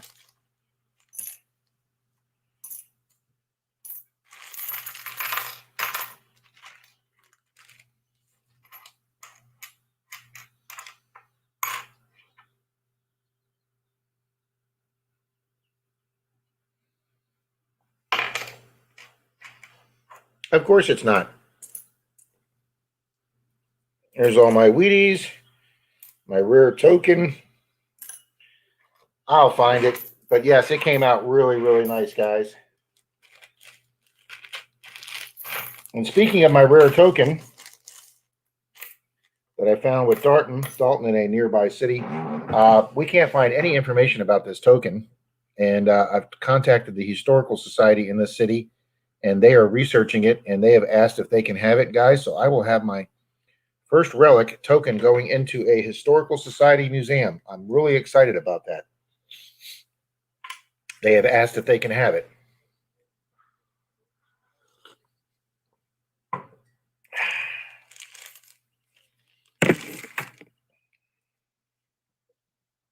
So John, Dalton and I are excited to get back on some of my old permissions that we can now try in part 2, and Dalton can try with his small coil. Shane says, I will be dragging a party wagon. Well, there you go, Shane. You can see me drink my second beer. I wonder why they never put a cowboy on a penny. They haven't got past all the presidents yet. Frankie says he hopes to make it next year, too. That is awesome. Well, Susie, I can't tell you how much trash and aluminum I find. There's so many hunts that I film that you folks never even see. Aluminium, as the British would say.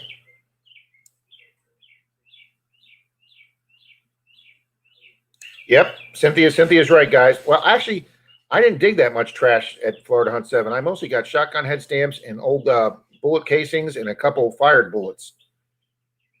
John says he got me another silver yesterday. 15 for the year. I'm going for 100 this year, and I'm actually behind right now. Well, that was Dalton's goal, was 100, and he came close last year. I hunted with him the last 2 hunts of the year, John, and he was at 93, and he got 4 silvers those last 2 hunts to come at 97.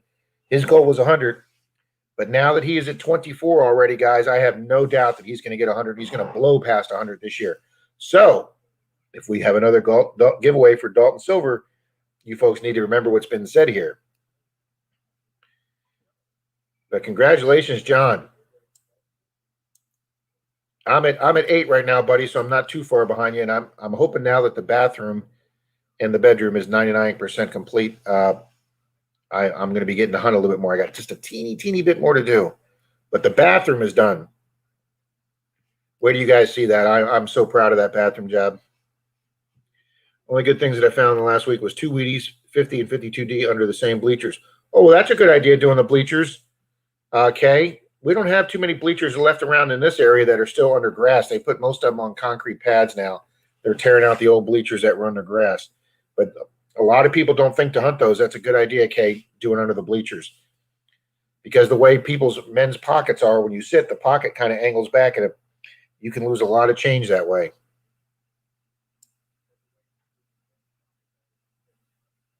Frankie, thanks for coming in, buddy. I know you got to probably get ready for work. Appreciate it. Weird Guy in Park says he got his first silver yesterday, but it was his first real hunt. Hey, you get your first silver in your first hunt. That's phenomenal.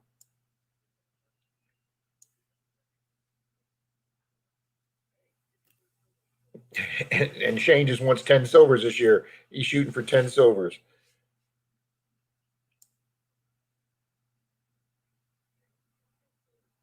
And I have a silver dime for you, Kay. Yes, I do. There's all my coins. I just spilled. I got 14 of them yesterday, Kay, so one of them will be coming your way, and I owe Frankie one, and I think I owe either Nick or somebody else one, too. I was able to give Cynthia her beautiful copper round. Of course, I had buried her silver quarter in my luggage somewhere, and I found that when I dumped out my luggage when I came home. So, Miss Cynthia, I have your silver quarter here, but I was able to give Charlie digging it back. I gave him his silver dime for the Dalton giveaway, silver giveaway. I gave Cynthia that beautiful copper round she won, and Greg from our club, he was the grand prize winner for the Walking Liberty half, and I gave him that at the hunt we just had. Kay said she had the best fun day hunting Monday after being homebound all week. So, I bet just getting out there, Kay.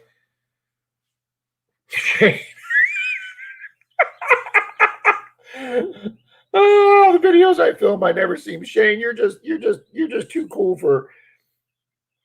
Oh, and Cynthia said, or Susie, I'm sorry, Susie says bleachers are where she found her gold rings. Yeah, guys, if you haven't hunted bleachers around in your town, if you've got some bleachers from some old baseball or football schools, get out there and do one of those bleachers. JD from JD's Variety Channel did a video once, and I'm thinking of doing one if I can find some old bleachers. He actually put some long pants on, guys, and a long sleeve shirt, and he crawled under the bleachers on his stomach with his pinpointer and was doing a video underneath the bleachers with his pinpointer. And I thought that was a brilliant idea. So you can find good old stuff. And as Susie says, gold rings under a bleacher.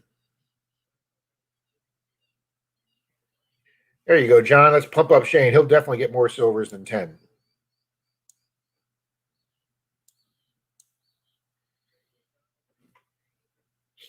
Cynthia, just got to put in. It's an hours game. I went 11 months and a week metal detecting without silver. Of course, now I was mainly doing parks and tot lots. I got my gold ring before I got my first silver coin, and I found that at a 1960s school right next to the basketball court when I least expected to find a silver coin. It was I think it was a 62 Rosie. It was my first silver coin, but it was at it's what's now a high school, but when I went back there, it was a middle school. 47,000 years ago. That's right. John says it will be a great first silver. You always remember your first silver.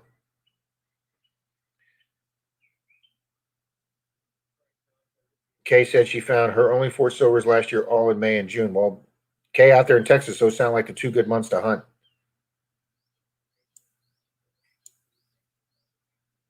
Two Mercs, 1 Rosie, and a 1 war nickel. Wow, Kay, I haven't found a war nickel. Well, actually, no, I found one in December, but that was the first one I'd found in a long time. Got a 48 Rosie yesterday. Congratulations, Park Guy. Outstanding. I love finding silver, guys. I don't know if you guys get that excited as I do finding silver. When I got that silver quarter with Dalton after he got that French Napoleon coin, a silver quarter for me, if I get 2 or 3 a year, it's a good year. And this is already my second one in 2021.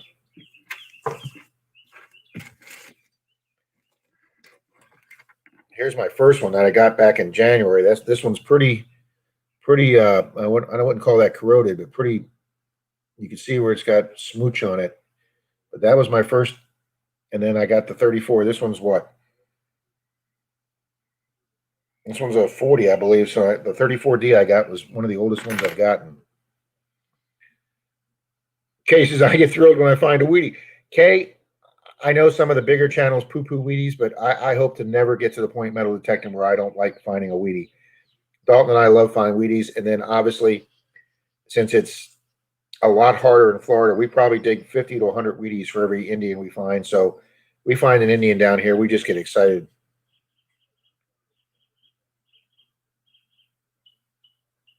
Well, Susie, that's great. A silver Canadian dime. Those are hard as hell to find. Foreign silver, Canadian silver. I've only got one Canadian silver dime. Weird guy in Park. Wheaties are awesome. Wheaties are awesome. I mean, automatically, Wheaties ended in 58. So 08, 18, 78. So automatically, you've got a 73-year-old coin the minute you find the youngest Wheatie. And then if you find a 1919 Wheatie, you've already got a 103-year-old coin. I mean, that's great that you can find a Wheatie and you're already finding 100-year-old coins. That's just awesome. Good morning, Mr. Reed. Getting up at the crack of dark for us. I only need 2 more silvers from the fairgrounds. That will make 100 from there. Oh my God, Marty, that's incredible.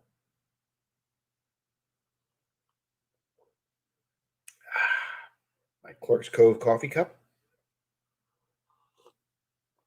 Wow, 100 silvers from one location. I couldn't even imagine that. That's incredible.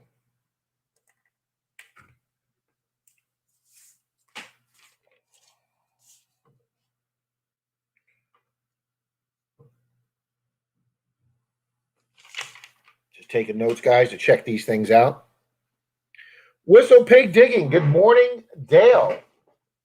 See, I'm actually getting some people's names mesmerized. Good morning, Mr. Dale. Shane says, my first silver was a 17 Standing Liberty quarter, and I found that in 1996. Wow, Shane's been detecting quite a while. Jim says, I started detecting in 1980, and I still get a throw anytime I find an old coin. Well, Jim, you've been doing it for, what, sir, 40 years, and I've been doing it for 4, and I hope my excitement lasts as long as yours is.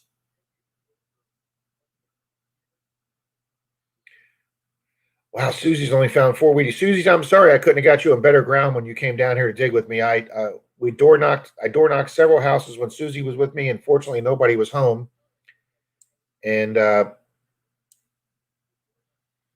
have gone back, Susie, the house, the empty lot where we hunted Susie, that I told you I got the house next door, and then the lot on the other side, which is where Dalton found his barber. We went back to hunt those, and a guy came out and he says, "Can I help you, boys?"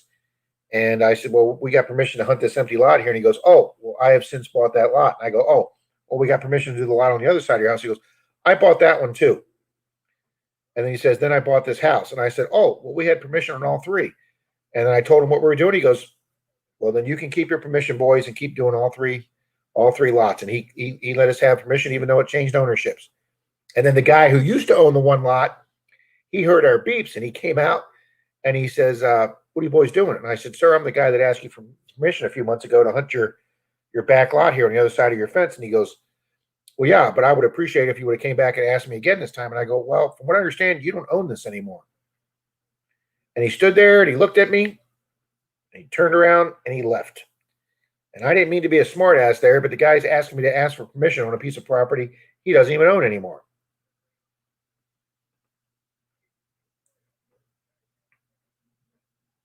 Weird guy in Park says, I got 18 silver in 2020. Can't imagine over 100.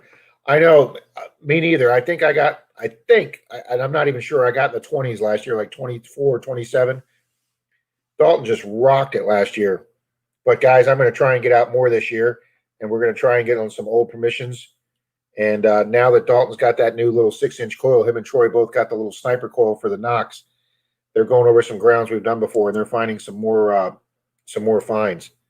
And now that Pat's got that new Tesarchi metal detector, he's going over some ground too.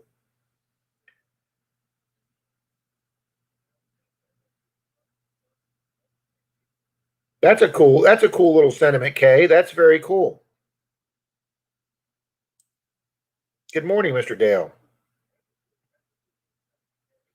Wow, Groaning Boys have 70 wheat cents for the year. Love them little wheat backs. Absolutely. Gotta love them butt wheats.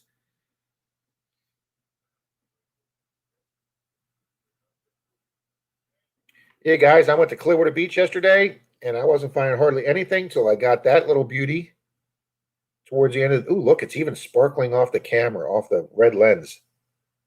I mean, it's costume, guys, but I got that nice little. Let's see if we can get that to focus. Yeah, look at that. Got that little Bobby Dazzler.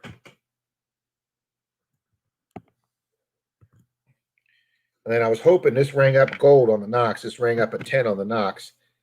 And as you can see, it looks gold. And it rang up a perfect 10. Never moved off a 10 off the Knox. But unfortunately, I can see some copper coming through. And it's just got a thin plate on it. And it is a copper ring. I can't remember what the website is, but it's the website that has all the costume jewelry for the young girls and the young ladies. I can't remember, but it's a very hip website. Did I leave it up? No, I closed it out because I figured I'd reopen it. Wow, 2 thumbs down. People just don't. I'm just ticking people off left and right here.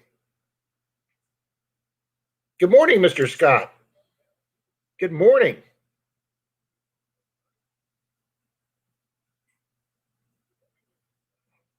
People are weird. You got that right, Cynthia.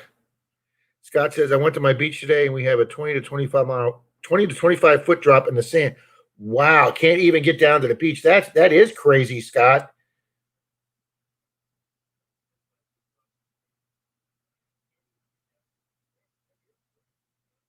Problem with that lot was we went to the Dalton, already been there. That's exactly right. That's exactly right, Susie. But I hope you get your vehicle thing situated, and I hope you get your medical stuff taken care of and your divorce finalized. And I would love it if you got down here towards the later half of 2021 after this COVID thing hopefully gets under control, and we can even meet more people down here. Marty says he's got to go. The missus is home from work. Have a great day, Marty. Thanks for hanging out with us for a while. We greatly appreciate that. Top pocket fine. Yep. If either one of them would have been real, they would have been top pocket fines. Now, I had a lady, guys, where I parked. She asked me if I found anything, and I showed her this, and she said if this was real, it would have had the little notch screw-on threads, because for the real stones in the silver, they put the notch threads for your backing.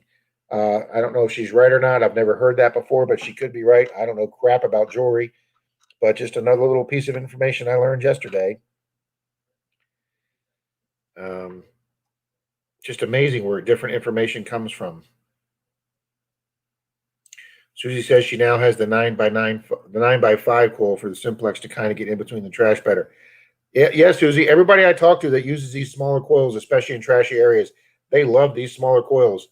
I mean, you see the guys up there in the scavengers group up in New York, Maryland. Some of the guys got the smaller coil because I guess there's a lot of trash in those New York parks, and they really help it find the signals in between the trash.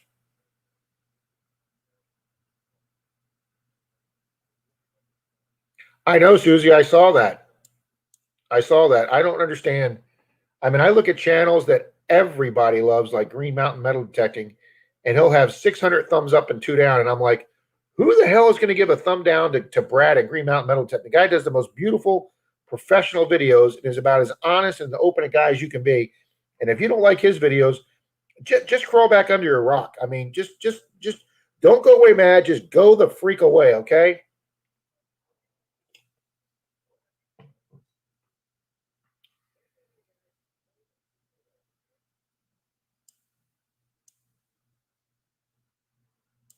Yep, Cynthia's right. YouTube looks at all this. Yeah, they may look at it the same, Cynthia, but it's like when I get my occasional negative comment or negative review on YouTube. Each one of those, or not YouTube, on eBay, that bothers the shit out of me that I didn't take care of a customer the way they thought I should be taken care of, and I'll try and work it out to get them taken care of, to get that removed. But obviously, since the thumbs down are anonymous on YouTube, you can't do that. But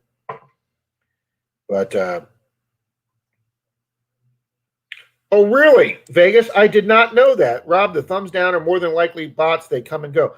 I didn't know that, sir. See, I'm not as versed on the in and out of the algorithms of YouTube and all that technical stuff. That's Robert. That's very interesting to know. Thank you very much on that. Now I do feel a little better. Thank you.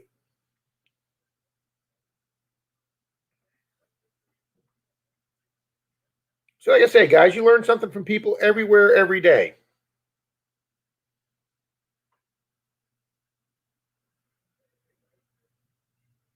I replaced my silver coin finds with a scrap silver coin. I get dislikes for doing that. Okay, what do you mean by that?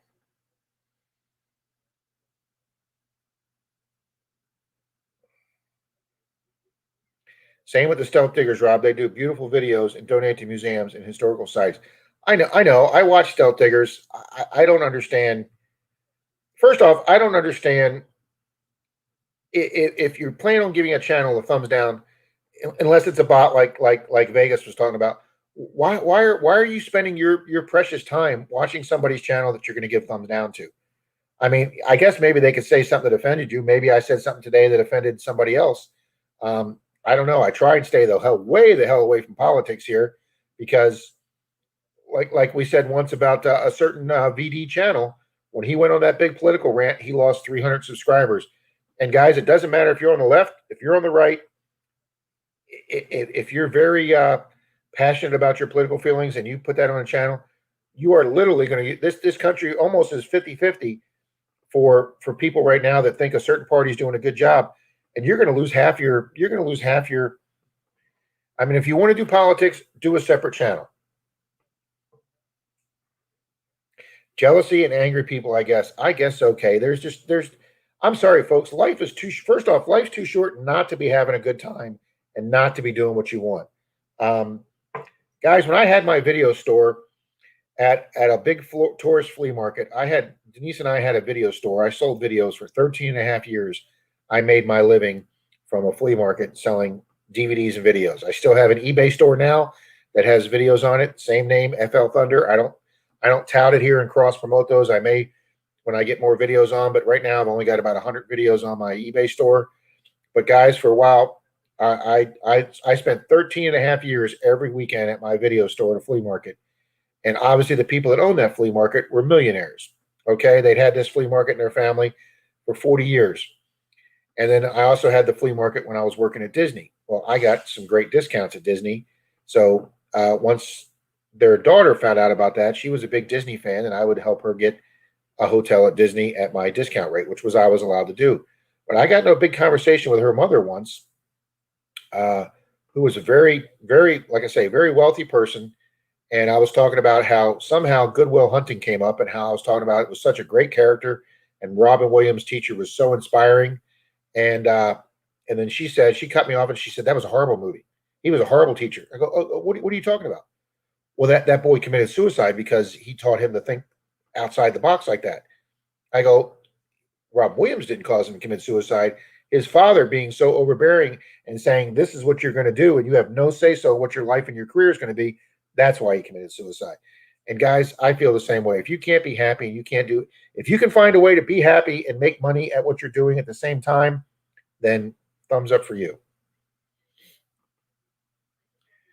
I bought some scrap silver coins to do that. Okay.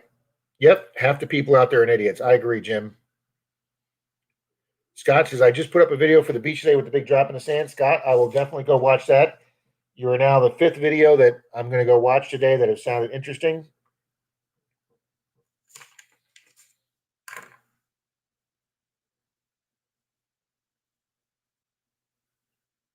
Well, Susie, how do I say this? I'm not happy he's doing a scam from Miami, but I'm sure as hell happy he's not doing it from our beach. And you know what seems to be amazing is that all the other beach hunters doing the beach he was on, gee, they don't seem to be finding 3 gold rings every day or 7 total rings in a day or big expensive bracelets and necklaces and other things. Gee, I was on that beach the other day and just 3 gold rings didn't fall into my scoop.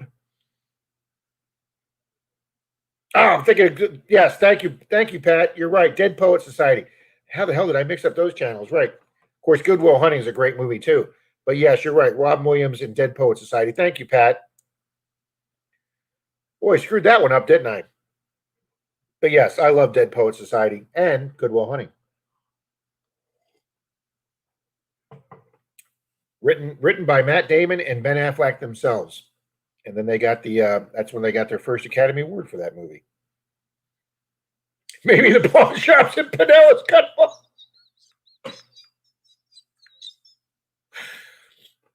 Susie, I was telling this. If a lot of you guys saw my video that I put out that I'm heading to Clearwater Beach yesterday, and if you want to join me, well, I had 2 folks join me. I'll be doing a little video on that. Stan from my park, Coin You Dig It, who was up at Florida Hunt 7 also. Stan came out with his new simplex, and he joined me on the beach. And then a new guy that just joined our club named Ray. I met him at a meeting last Monday at our club meeting the day we got back, after we got back from Florida Hunt 7. And Ray just bought a brand new Equinox 600. He didn't know any of the settings, so he met me on the beach. And I'm not as versed on it as Dalton is, but I helped him set up his Knox yesterday. And he found some coins on the beach yesterday. And he was asking if I ever do St. Pete Beach. And I go, no, I kind of stay off St. Pete Beach because somebody else finds all the gold there. And then I basically told him the same story that we've talked about here. And he went, oh, I didn't know about that guy. I said, yeah, he finds more gold in 1 week than we all find in 10 years. And I said, but what's amazing is our metal detecting club, SARC, SRARC, we are the ring finders club for all of the Pinellas County beaches through ring finders, and we get over 600 calls a year. Well, no, let me say that. We get over 300 calls a year. We have found over 600 rings and jewelry for people on Pinellas County beaches, but yet we never get one call to the beach that he hunts to find a lost ring. And yet I find that amazing that we're on another beach all the time finding lost rings for people, but he's finding lost rings that nobody's ever reported lost. And as they say on the commercial, allegedly. So if he's in Miami, hope he stays in Miami.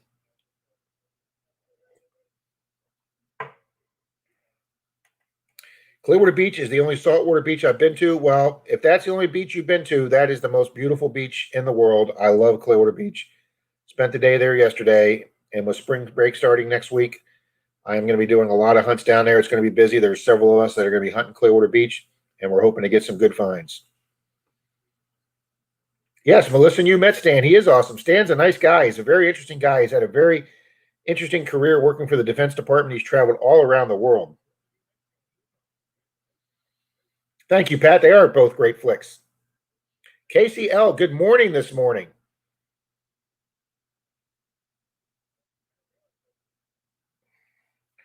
We're just discussing Clearwater Beach. We're discussing beach hunting. We're discussing movies, all our fun times and who we met at Florida Hunt 7. So Clark's Cove stayed at the same hotel we did, and they had limited parking at Florida Hunt 7. So they asked, Greg asked anybody if they could double up driving. So what we did was Troy and I, Dalton was in the hotel next to us, Troy and I. So Dalton came over, picked us up, and we threw all our detecting gear and coolers and food into Dalton's truck. So we only took one truck. So while Troy's truck sat there for 2 days unattended, Clark's Cove crawled under Troy's truck and hooked up 2 cans and a string, because we always joke with them that they're on 2 cans and a string from their internet being so bad over there in West Virginia. So Troy went to back out of his parking spot and drive down the hotel parking lot, and the 2 cans were bouncing behind his truck. I almost fell out of the truck. I was laughing so hard, guys. It was a great prank by Clark's Cove. I was rolling on the floor. By the time we got to their room and they were out in their balcony, they were laughing their ass off. The Grony boys were laughing. Dalton was laughing his butt off. It was hilarious. We had such a good time, guys.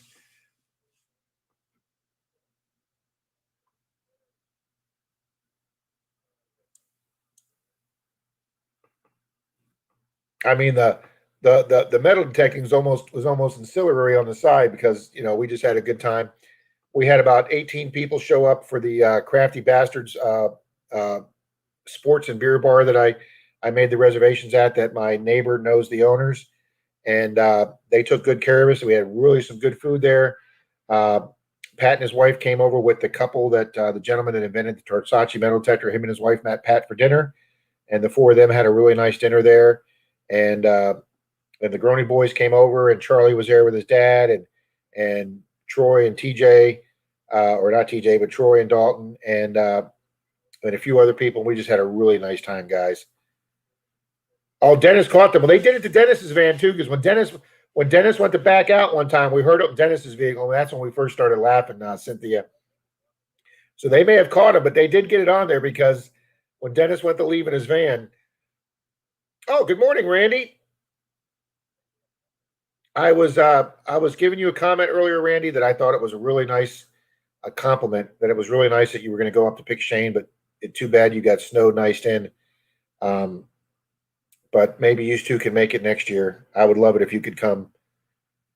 But was it Billy Bob or Robert? It was probably Billy Bob. You're right, Whistle Pig. It was Billy Bob because he did a few Billy Bob moments there.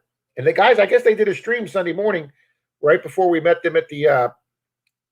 They were on the other side of the hotel from where we were at. I didn't realize you could cut through a side hallway and get to them, but we wound up driving around. But yeah, Dennis stayed at our hotel. Charlie stayed at our hotel. Clerks Cove, me and Troy, and then Dalton was at the hotel next door. Good morning, John Long. Search, I don't know how you pronounce it, Carabelli Beach found clad in a bling. Large RV park with a World War II museum is across the beach and old lighthouse nearby. But the best was Martin's House of Coins in Carabel. Very nice, John. Cynthia, I want to apologize to that. I didn't get the chance to address you with that. The screw up at Crafty Bastard, Cynthia, was my fault. I don't know where, though, the restaurant got the idea that we were going to be there at 6 o'clock.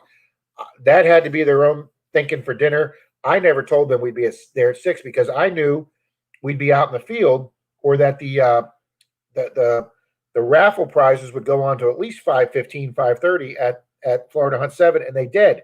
So why they thought we'd get there by 6 when we all had to go back to our hotels, get a shower, get cleaned up, change, and then drive to their restaurant, they should have expected none of us before 6:30. And then you got there about 6:45, and they said, well, we didn't think you guys were coming, so we sent the waitress home, and we're not going to do it. Cynthia, I don't know where they got that from. I have profusely apologized, just like I apologize to the Clarks for screwing up that communication. But I wish you could have been there, Cynthia.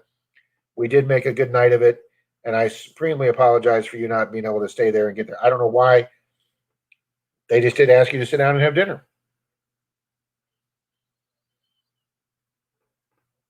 Joe Bob, that's right. It's Joe Bob.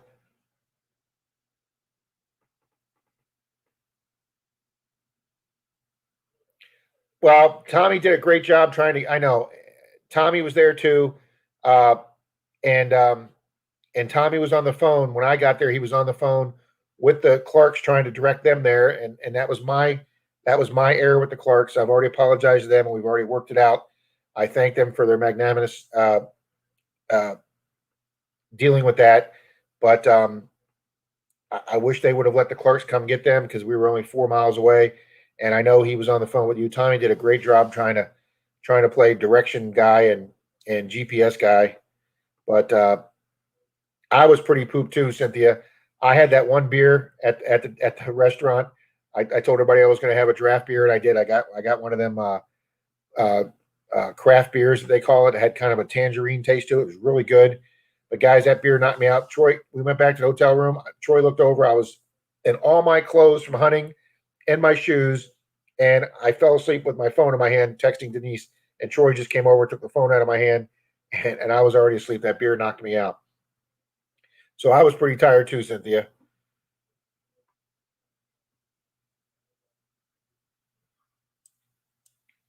Well, that's cool, Casey. You and Pat got to meet each other, and hopefully, like you say, next year, you can get to hunt a little bit more.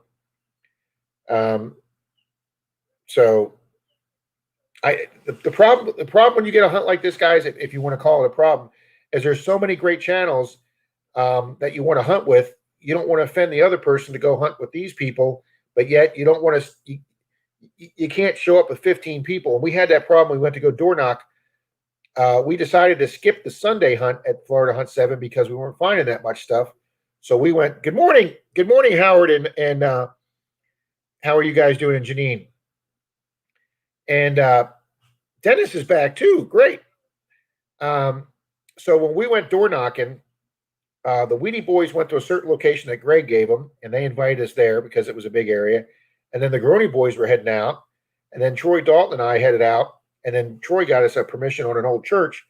But yet, you don't want to door knock and show up with 8 guys. I mean, if I'm some person at my door, I wouldn't want to look like a gang of guys with big metal detectors standing there in my front yard. So you don't want to offend one group by going out with another group. So the 3 of us, our groups, the Groeny Boys, Simon and Dalton, or Simon and the Weedy Boys, and I can't remember if TJ was with them or not, but we all went our separate directions. And it just so wound up that Troy Dalton and I wound up in a small town south of Gainesville. And Troy got us 2 great door knocks, and that's where I wound up finding my great find, which you guys will see coming up soon. Pronounced Carabel, okay? It has the world's smallest police station, a telephone booth, okay? It is old Florida on the Forgotten Coast near Apalachicola, but both very historic, wonderful places. Oh, sounds like a great place to hunt. And guys, Howard and Janine were at our silver hunt. Howard's our club president, and him and his wife hunted in our silver hunt yesterday. And guys, he was in the room a few weeks ago here on the stream, and several of you were nice enough to go over and subscribe to his channel. But apparently, you mentioned in your subscription to his channel that, hey, I just saw you and I came over to subscribe. Or anyway, somehow YouTube looked at it as a tit for tat thing, and they removed several of you folks. So please check to make sure you're still subscribed to Howard, and just leave him a thumbs up or something, but don't use the word I just saw you and returning the sub or whatever, because YouTube doesn't like that little thing in their algorithm. Whistle Pig, hate to run. Dale says, please be everyone be safe out there. Share those finds. Absolutely. Thank you. Dennis says the mosquitoes are eating them to death. Or you can just knock with a Glock. That's right, Susie. Just, nobody's going to mind if you show up with 15 guys if you're knocking with a Glock. Cynthia said she got to meet Nugget Noggin.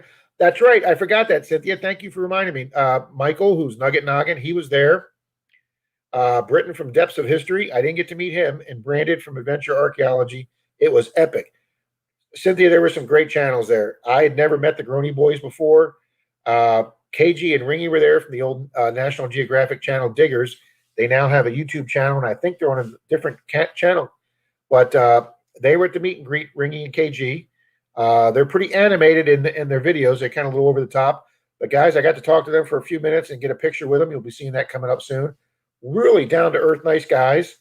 And it was funny because it was so cold Saturday, guys, that when I came in from my half-day hunt with J-Man, when you went to go sit under the big circus tent that they had set up with the tables so you could eat your barbecue lunch when they had the company there cooking the barbecued chicken and the pork, and then you carried it from where they were cooking it to the set of the table underneath the big tent. It was so cold under that tent that 3 of us grabbed a table and we put it outside in the sun, just outside the tent, and it made it so much warmer out there.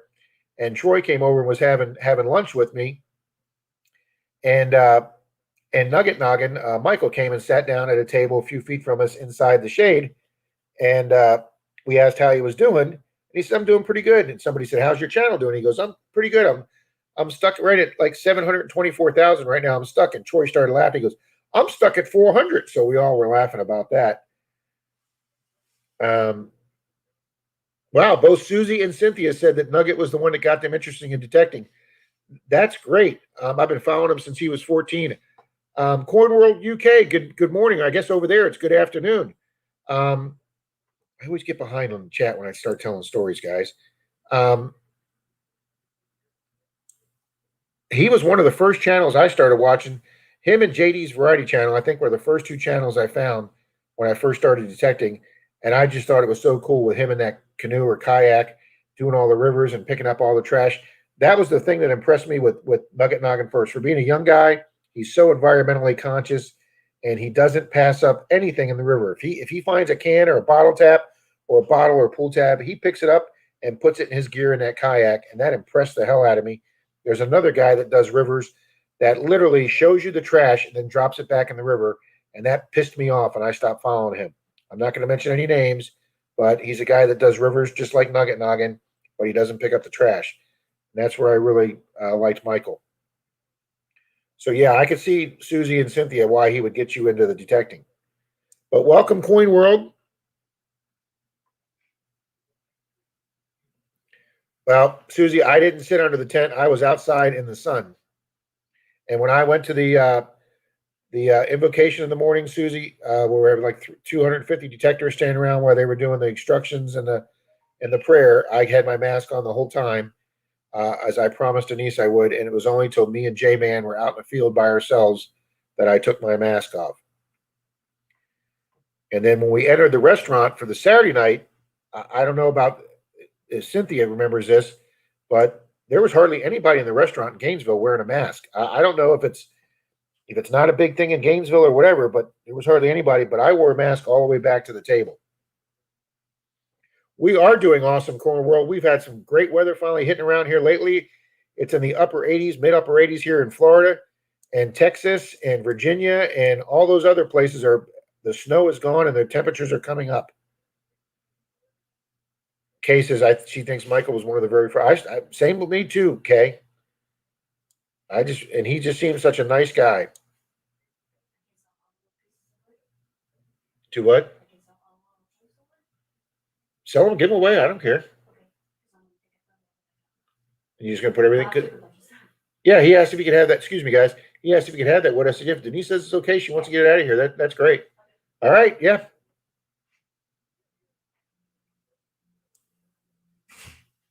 Yeah, he used to tow that big giant inflated duck. That's right.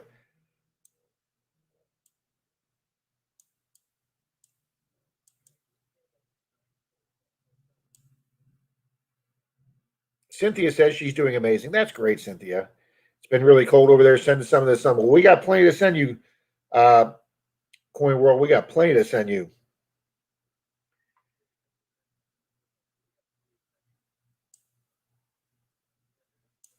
Yeah, at the beginning of the event, when they were giving the instructions, Kay, yes, a lot of people did have masks on. Not everybody, but a lot of people. So I kind of stood in the back by myself there because I'd already lost the guys because I was walking slow. But Susie says she's seen videos of folks not master. Oh, absolutely, Susie. The meet and greet that night inside the restaurant. That's why our group stayed outside, and not. We were on the patio. They literally it had rained all day, so the manager had to come out and wipe down all the outside tables and chairs with a big towel and rag to try. So we had extra room. So us people with the masks on, or that people didn't want to be inside with people with no masks. And again, I'm not going to get into the politics of whether people think COVID's real, not real. I personally know people that have had COVID. I know people that have had COVID for 6 months ago and are still not back to full strength and are still having after effects. Denise has had customers that have COVID. Their kids have had COVID. She's had to not come to their house for weeks. She's had customers that don't want her to come back unless she's wearing a mask or that COVID's over. We have taken her dad to get both his shots. He finally got his second shot the day I came back from Florida Hunt 7. We wanted her 80-year-old dad to have a shot. So I'm not going to get into the politics whether you think it's just no different than the common cold or not. But I know of people that have gotten really sick from it. I know of people who know of people that have died. So yes, Susie and Kay and Deej, we took it serious up there. I did, and I promised Denise I would because I couldn't afford to bring it back. But apparently a lot of people are of the impression that it's no different than a common cold. And if you catch it, you catch it, and you take your 2 weeks, ride it through, and get over with it. Well, I wish you the best of luck with that.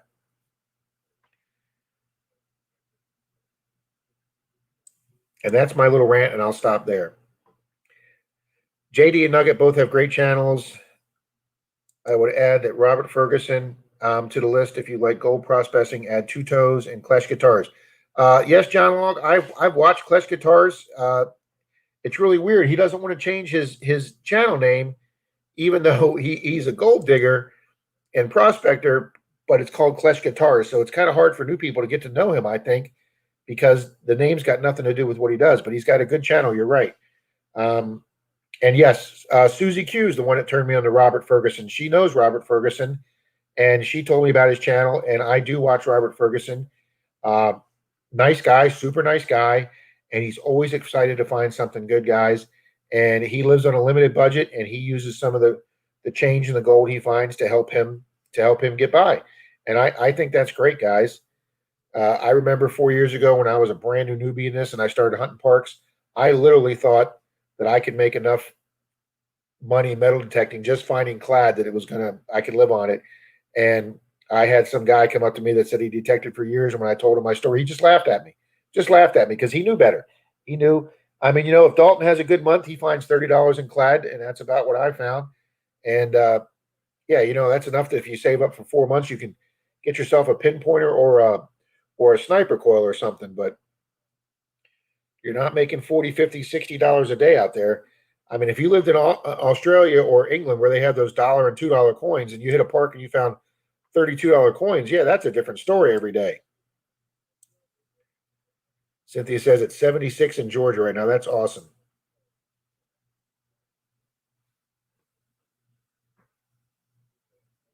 Well, Coin World, that's great. Yeah, if it wasn't for Nugget Noggin and the Diggers, I probably wouldn't have gotten interested in detecting. See, Casey, it's amazing how many people have influenced us out here in the metal detecting world. Dennis said he missed it. How the hell did you miss the opening ceremonies, Dennis? You were up before I was.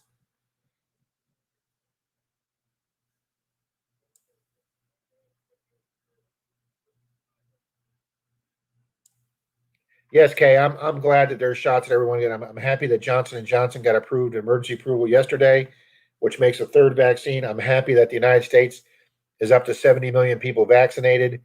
For supposedly the most advanced country in the world, and having several other countries just make us look bad at how fast. I mean, look at Israel. Israel's just got so much of their population done right now.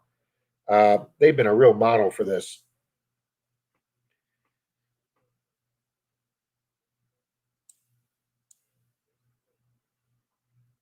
Yep. Susie's talking about Robert Ferguson, how he's supported her channel, been influenced.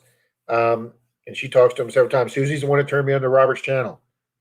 Jim says, I've had 2 friends die from COVID. I know, Jim. I just, like I say, I'm not going to get into politics here because it's such a, I mean, it's just a landmine subject when you get into politics, but, I mean, we have friends and neighbors. We know people that say, I'm not wearing a mask. It's all bullshit. Okie dokie. Well, we're just going to choose not to hang around you this time.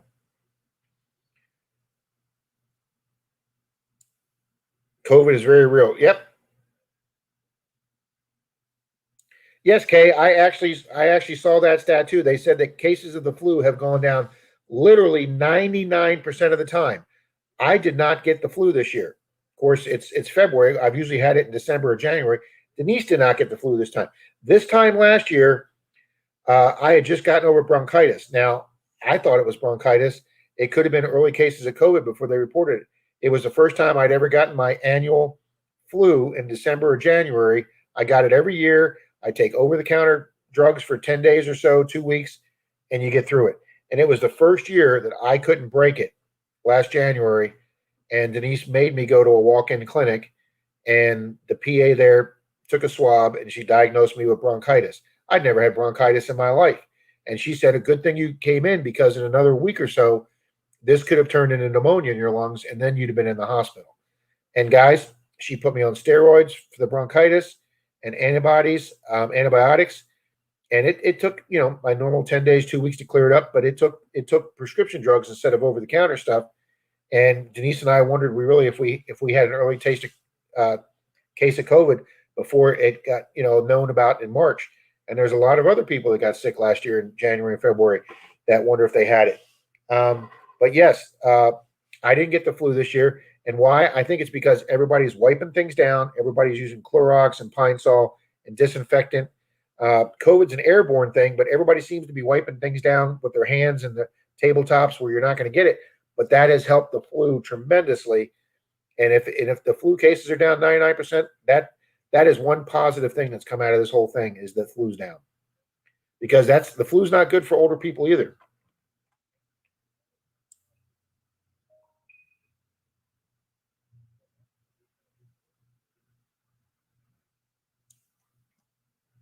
Thank you, Randy. I appreciate that. For gold channels, my favorite guy is Jeff Williams, Reed says. All right, Jeff or Reed, there's another channel I'm going to go check out now, Jeff. Jeff Williams. Thank you, Reed.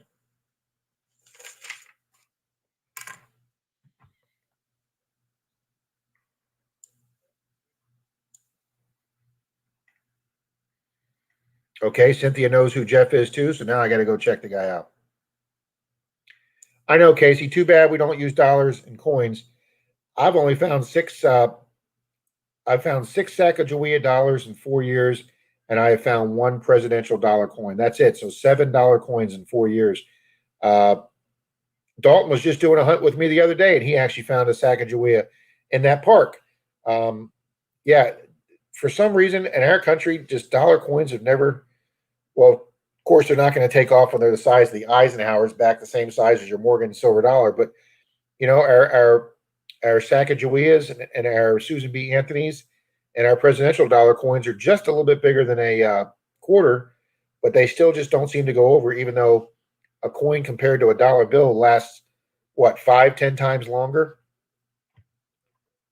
I was getting Clark Cove set breakfast, whatnot. It's all good. Okay. Yeah, we kind of skipped breakfast that morning, Dennis. Troy ran down to the lobby. Of course, when you made the reservations, the hotel didn't tell you that they'd closed their lobby and they closed their breakfast bar. And I know we talked about on this stream, guys, of all of us getting together to play poker that night up at Florida Hunt 7. Denise gave me a new deck of cards to take with me. I brought a bunch of change so we could distribute the change to play poker. And our freaking hotel closed their lobby. You couldn't even go into the lobby, guys. They had a table set up with a big plastic sneeze shield across it. And the girl came from behind the desk, registered you at the just inside the front door, and gave you your room key and left. You couldn't even go into the lobby of the hotel. You looked over to where the breakfast bar was, and they had all the chairs up on the tables.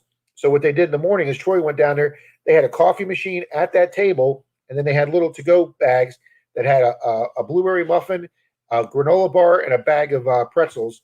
And that was your to-go breakfast. So that's what we all ate that morning going out to Florida Hunt 7. Pretzels and a granola bar.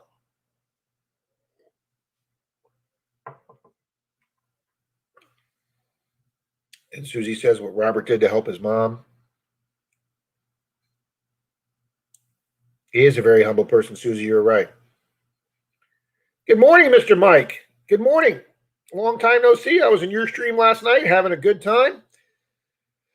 Everybody was having a good time.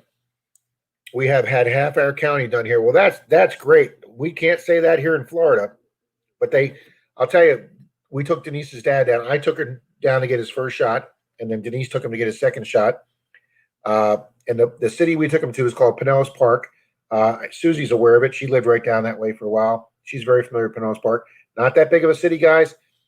They had their shit together for that COVID thing. Let me tell you, you hear all these stories on the news about lines of cars for miles and people showing up and they don't have their appointments and running out of vaccine. This place had their stuff together. They had the fire department, not the police department. They had the fire department running it. They had one police car with two guys there just as a precaution. But the fire department actually had a bunch of gators and little golf carts, and they were ferrying the older people from the further parking spots if they couldn't get close to them, and they were helping them out with their walkers and stuff. I was able to get a handicap spot for Mike right up front.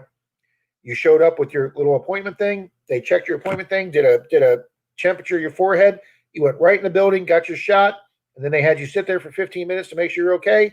And in less than 30 minutes, Mike was back outside the building. I picked him up, and we were gone in less than 45 minutes. And the fire department ran everything, and they had it so organized. I give big kudos to Pinellas Park for having it so organized.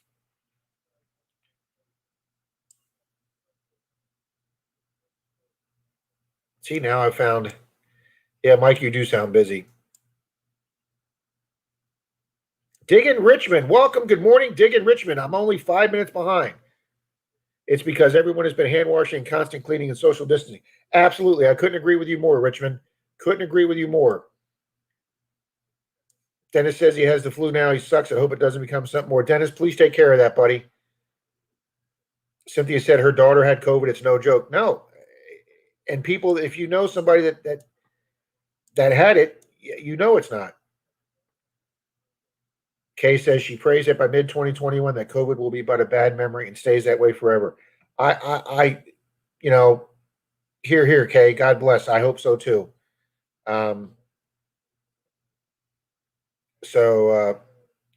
All right. Since everybody's saying hi to Frank and Diggin Richmond just came in, I'm going to assume Diggin Richmond is Frank. And if I'm correct, then welcome, Frank.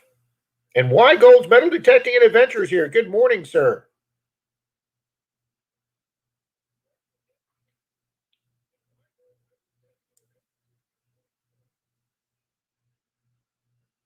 See, wow, everybody knows this Jeff Williams guy. I'm definitely going to have to check his channel out. Expand my horizons a little bit. Coin World says, I love the U.S. dollar coin. We do have some pretty cool dollar coins, Coin World, especially now this new presidential series. I've actually been collecting them. I got to get my book for those. Kay says she's found 2 modern presidential coins and one of the other. Yeah, I mean, it's a rare find. I found 2 Sacagaweas together once, and I was like, wow, I hit the lottery.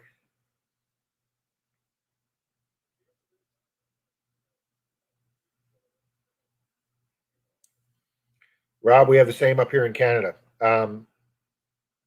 Yeah.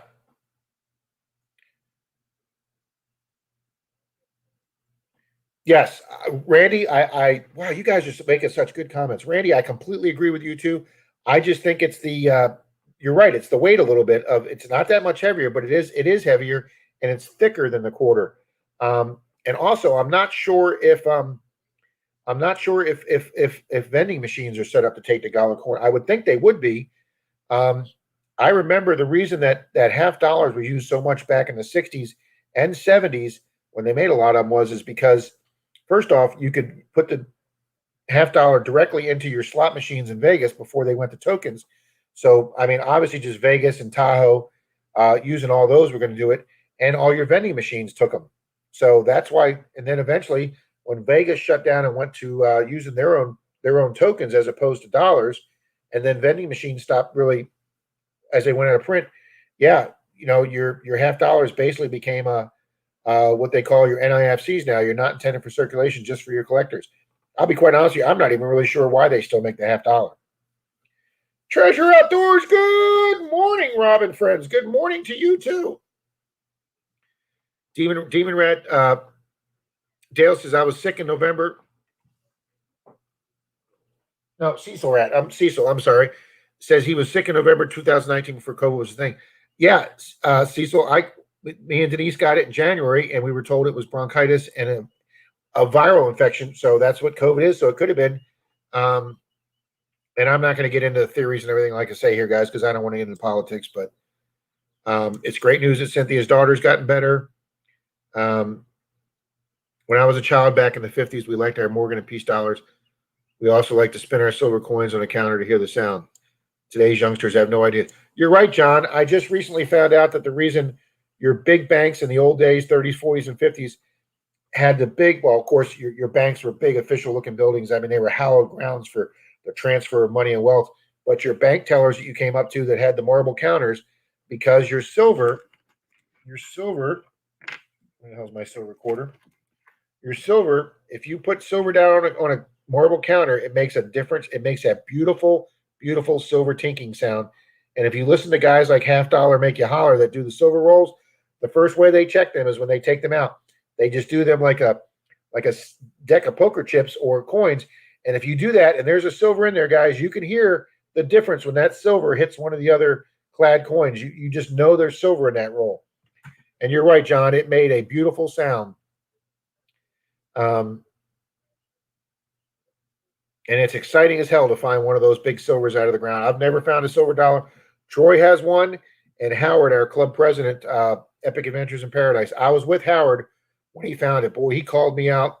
He did an area of the property we were hunting that I didn't think to do, and Howard did it. It was the old dog run inside the fence.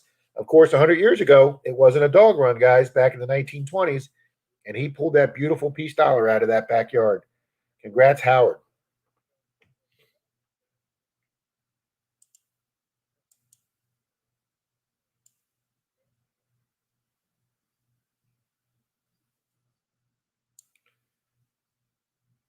Yep, I agree, Susie. I knew you'd know where Pinellas Park was. Corey Smith, the AK Detecting Bunny. There is another guy that we met up at Florida Hunt 7. Good morning, Corey. I got to spend some time with Corey. You saw him in my video real quick. I got to spend some time with him at the meet and greet. he kind of hung out with our group for a while, and it was great meeting him too. Pat's done a hunt with him. Corey's got a cool as hell Jeep, guys, and him and Pat went and did a beach hunt when they got together. So good morning, Corey.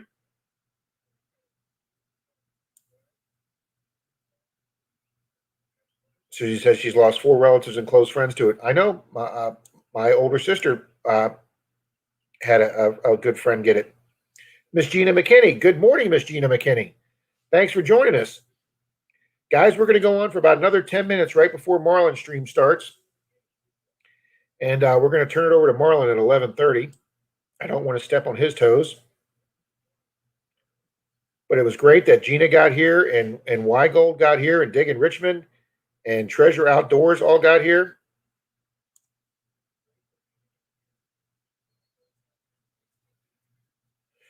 Kids took them to school and lost them in the playground. Yeah, I guess that's a pretty unique coin to find, Kay, the dollar. Weigold says he finds dollar coins all the time at the beach. I have not found a dollar coin yet at the beach, Robert. I did find one Kennedy $50 in about 2 feet of water. Boy, that signal came screaming through on the Knox in about 2 feet of water. And the only thing I could think was there had to be some tourist that thought the U.S. Kennedy $50 was a cool thing, and they got it to take back and then lost it somehow, or either that or somebody local was just throwing a couple out in the water just for us to find, because my buddy Clearwater Mike had been in the same area of Clearwater Beach the week before in the same thing, about 2 feet of water, and he found a Kennedy. So either somebody dropped 2 or they threw them out there for us to find as an exciting find, and I loved it.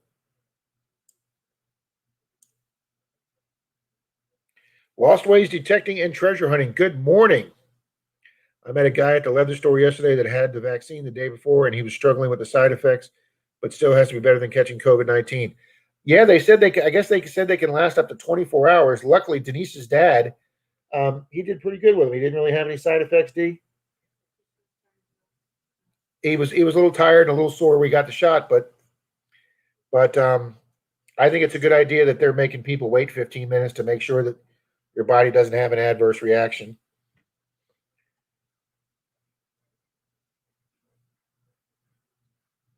I hope he feels better, Lost Ways.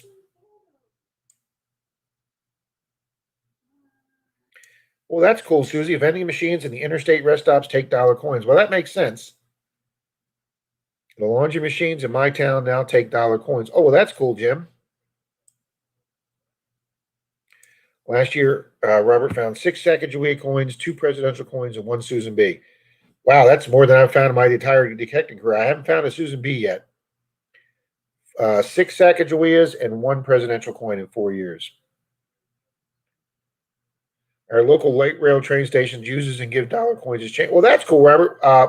We're the state of Florida. We don't have light rail down here. They keep wanting to put in one from Tampa to Miami, Orlando, and they actually have somebody that bought a bunch of land next to the interstate, hoping that they would build a rail there, and he'd make a crap load of money on the land he bought. So he calls it Orlampa. He has a sign out there saying "Welcome to Orlampa" for a combination of Orlando and Tampa. Yeah, Denise is right. Since we won the Super Bowl, our new city nickname is Champa, Florida, instead of Tampa.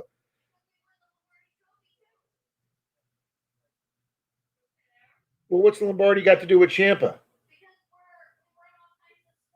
Oh, well, yeah, because we won the hockey. The Lightning won the hockey trophy, and our Rays lost the World Series, but they did win the American League. So we have 2 world champions and one conference champion. So we're Champa, Florida.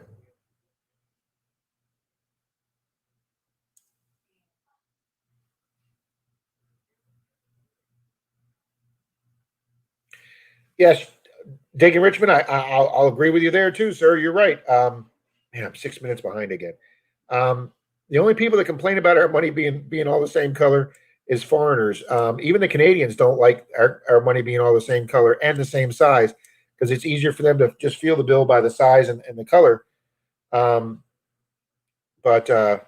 yes, when you get bills as a tip, I've given change to waitresses, dollar change, and they just look at it like, what the hell's this? I've even give dollar coins to. I've given dollar coins to store clerks, and I've given $2 bills to store clerks, and they have to go ask their manager if it's real money. These kids, they've never seen a dollar coin or a $2 bill.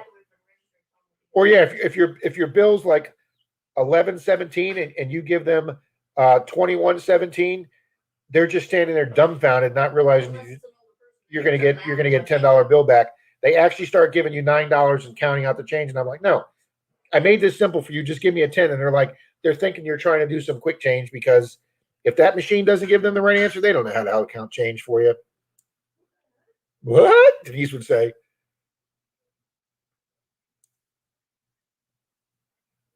Yep. He lost weight. Says he got better after COVID in October, excuse me, but the effects have hung on for a while. Wig TV got it. His daughter got it at ballet or classes or something. Oh my God, Simon from the Weedy Boys has made it here. Congratulations and welcome, Simon. Had a blast with you up at Florida Hunt 7.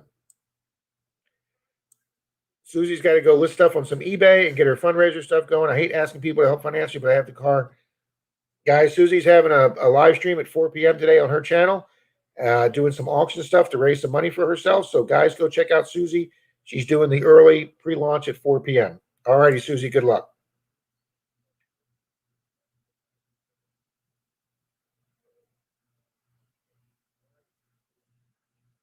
Pat says, I'll see us all at Marlin's. Susie said, come by if there's a coin or jewelry or something you'd like to own. Absolutely. She tells us to find the good stuff. Dennis, are you going to use electrolysis to clean your gun? I would be interesting to see that. It's awesome to see it coming clean. Oh, I bet. That would be so cool, Dennis.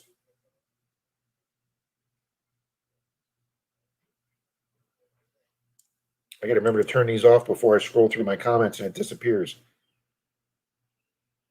Yeah, we're all waiting to see that gun all cleaned up, Dennis. I actually thought it might have been a real gun. That gun is more than 110 years old. That is way cool.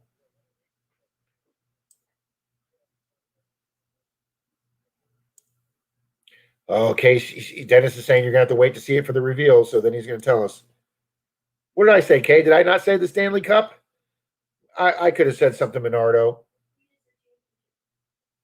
Jim Steele, remember the $3 bills with Clinton on them? I do. I think they had the marijuana leaves on them too there, Jim. They were pretty funny. And of course, everybody made jokes about Bill Clinton smoking and saying not inhaling. And hell, nowadays you can go out and buy legal marijuana in most of the country. I haven't seen any videos from Chad lately. Anyone knows how? Cynthia, that's a very good point. I was just getting caught up on all his 6 best of 2020 finds. Man, that guy found a lot of rings. No, I haven't, Cynthia. I will text him. I have his number, and I will send him a text to make sure he's okay. Randy says, I've actually seen young people out there with a calculator to figure it out. I know, Randy, these store clerks, if their machine doesn't tell them how much to give change, you have to tell them. Oh, you just said the hockey trophy. Yes. Okay, I meant the Stanley Cup. I actually do know what it's called. I'm not a huge hockey fan, but I do know it's the Stanley Cup. And that it is a very revered trophy. And the team that wins it gets to carry it around for a year. Of course, you could be just Tom Brady and just throw the Lombardi boat trophy from one boat to another when you're absolutely trashed. Lombardi's daughter wanted an apology from him for throwing the trophy. That's getting a little too serious, guys. If anybody can throw a trophy, I would bet it would be Tom Brady. Yeah, it's not like she needs it back. And hey, guys, there would have been plenty of metal detectors that would have been happy to dive down in Tampa Bay and or in the Hillsborough River and try and find that for him. I imagine that would give a pretty good signal in the water. But he was trashed that day, guys, on that boat parade, and good for him. Just won his 7th Super Bowl. He can do whatever the hell he wants to do. Jim says, I found a $1 million bill laying on the floor at Dollar General last year, gave it to my grandson, and his mom laughed her head off. That would be pretty funny. Yeah, I'll check on him for you, Cynthia. And I will tell him that you're the one that brought it up and mentioned it. I do know that we all haven't seen Jason for a while from Detecting Smiths, and he's doing much better. He came down with COVID, he thought, from work. We all know he works in law enforcement, and his boss actually told him he couldn't come to Florida Hunt 7 because of the COVID cases down here being pretty rampant. I know they made it sound like our whole state was in COVID. So they said if he went to Florida, he'd have to quarantine for 2 weeks without pay. And then obviously he didn't do that, but then he went to work and he did get COVID from work. And he was feeling pretty. Who's on the counter? She climbed right up there with you? But he's feeling better too, guys. But he was pretty down and out for a little while too.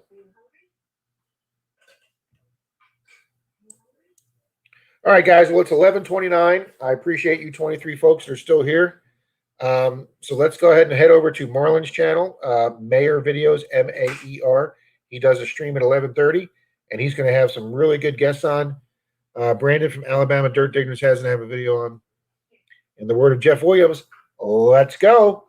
Alrighty, guys. Thanks for being here. Reed, Dennis, Kay, Jim, Cynthia, all you new folks that just came in recently. Jim, hey, new guy, Dennis, the Weedy Boys. Hopefully we'll see you guys over at Marlon's. He's got some good guests on today, guys. So let's go over and see what Marlon's up to. Thanks, guys. We'll see you next Sunday. And we may have a surprise for you guys next Sunday. We're not sure. See you then, guys.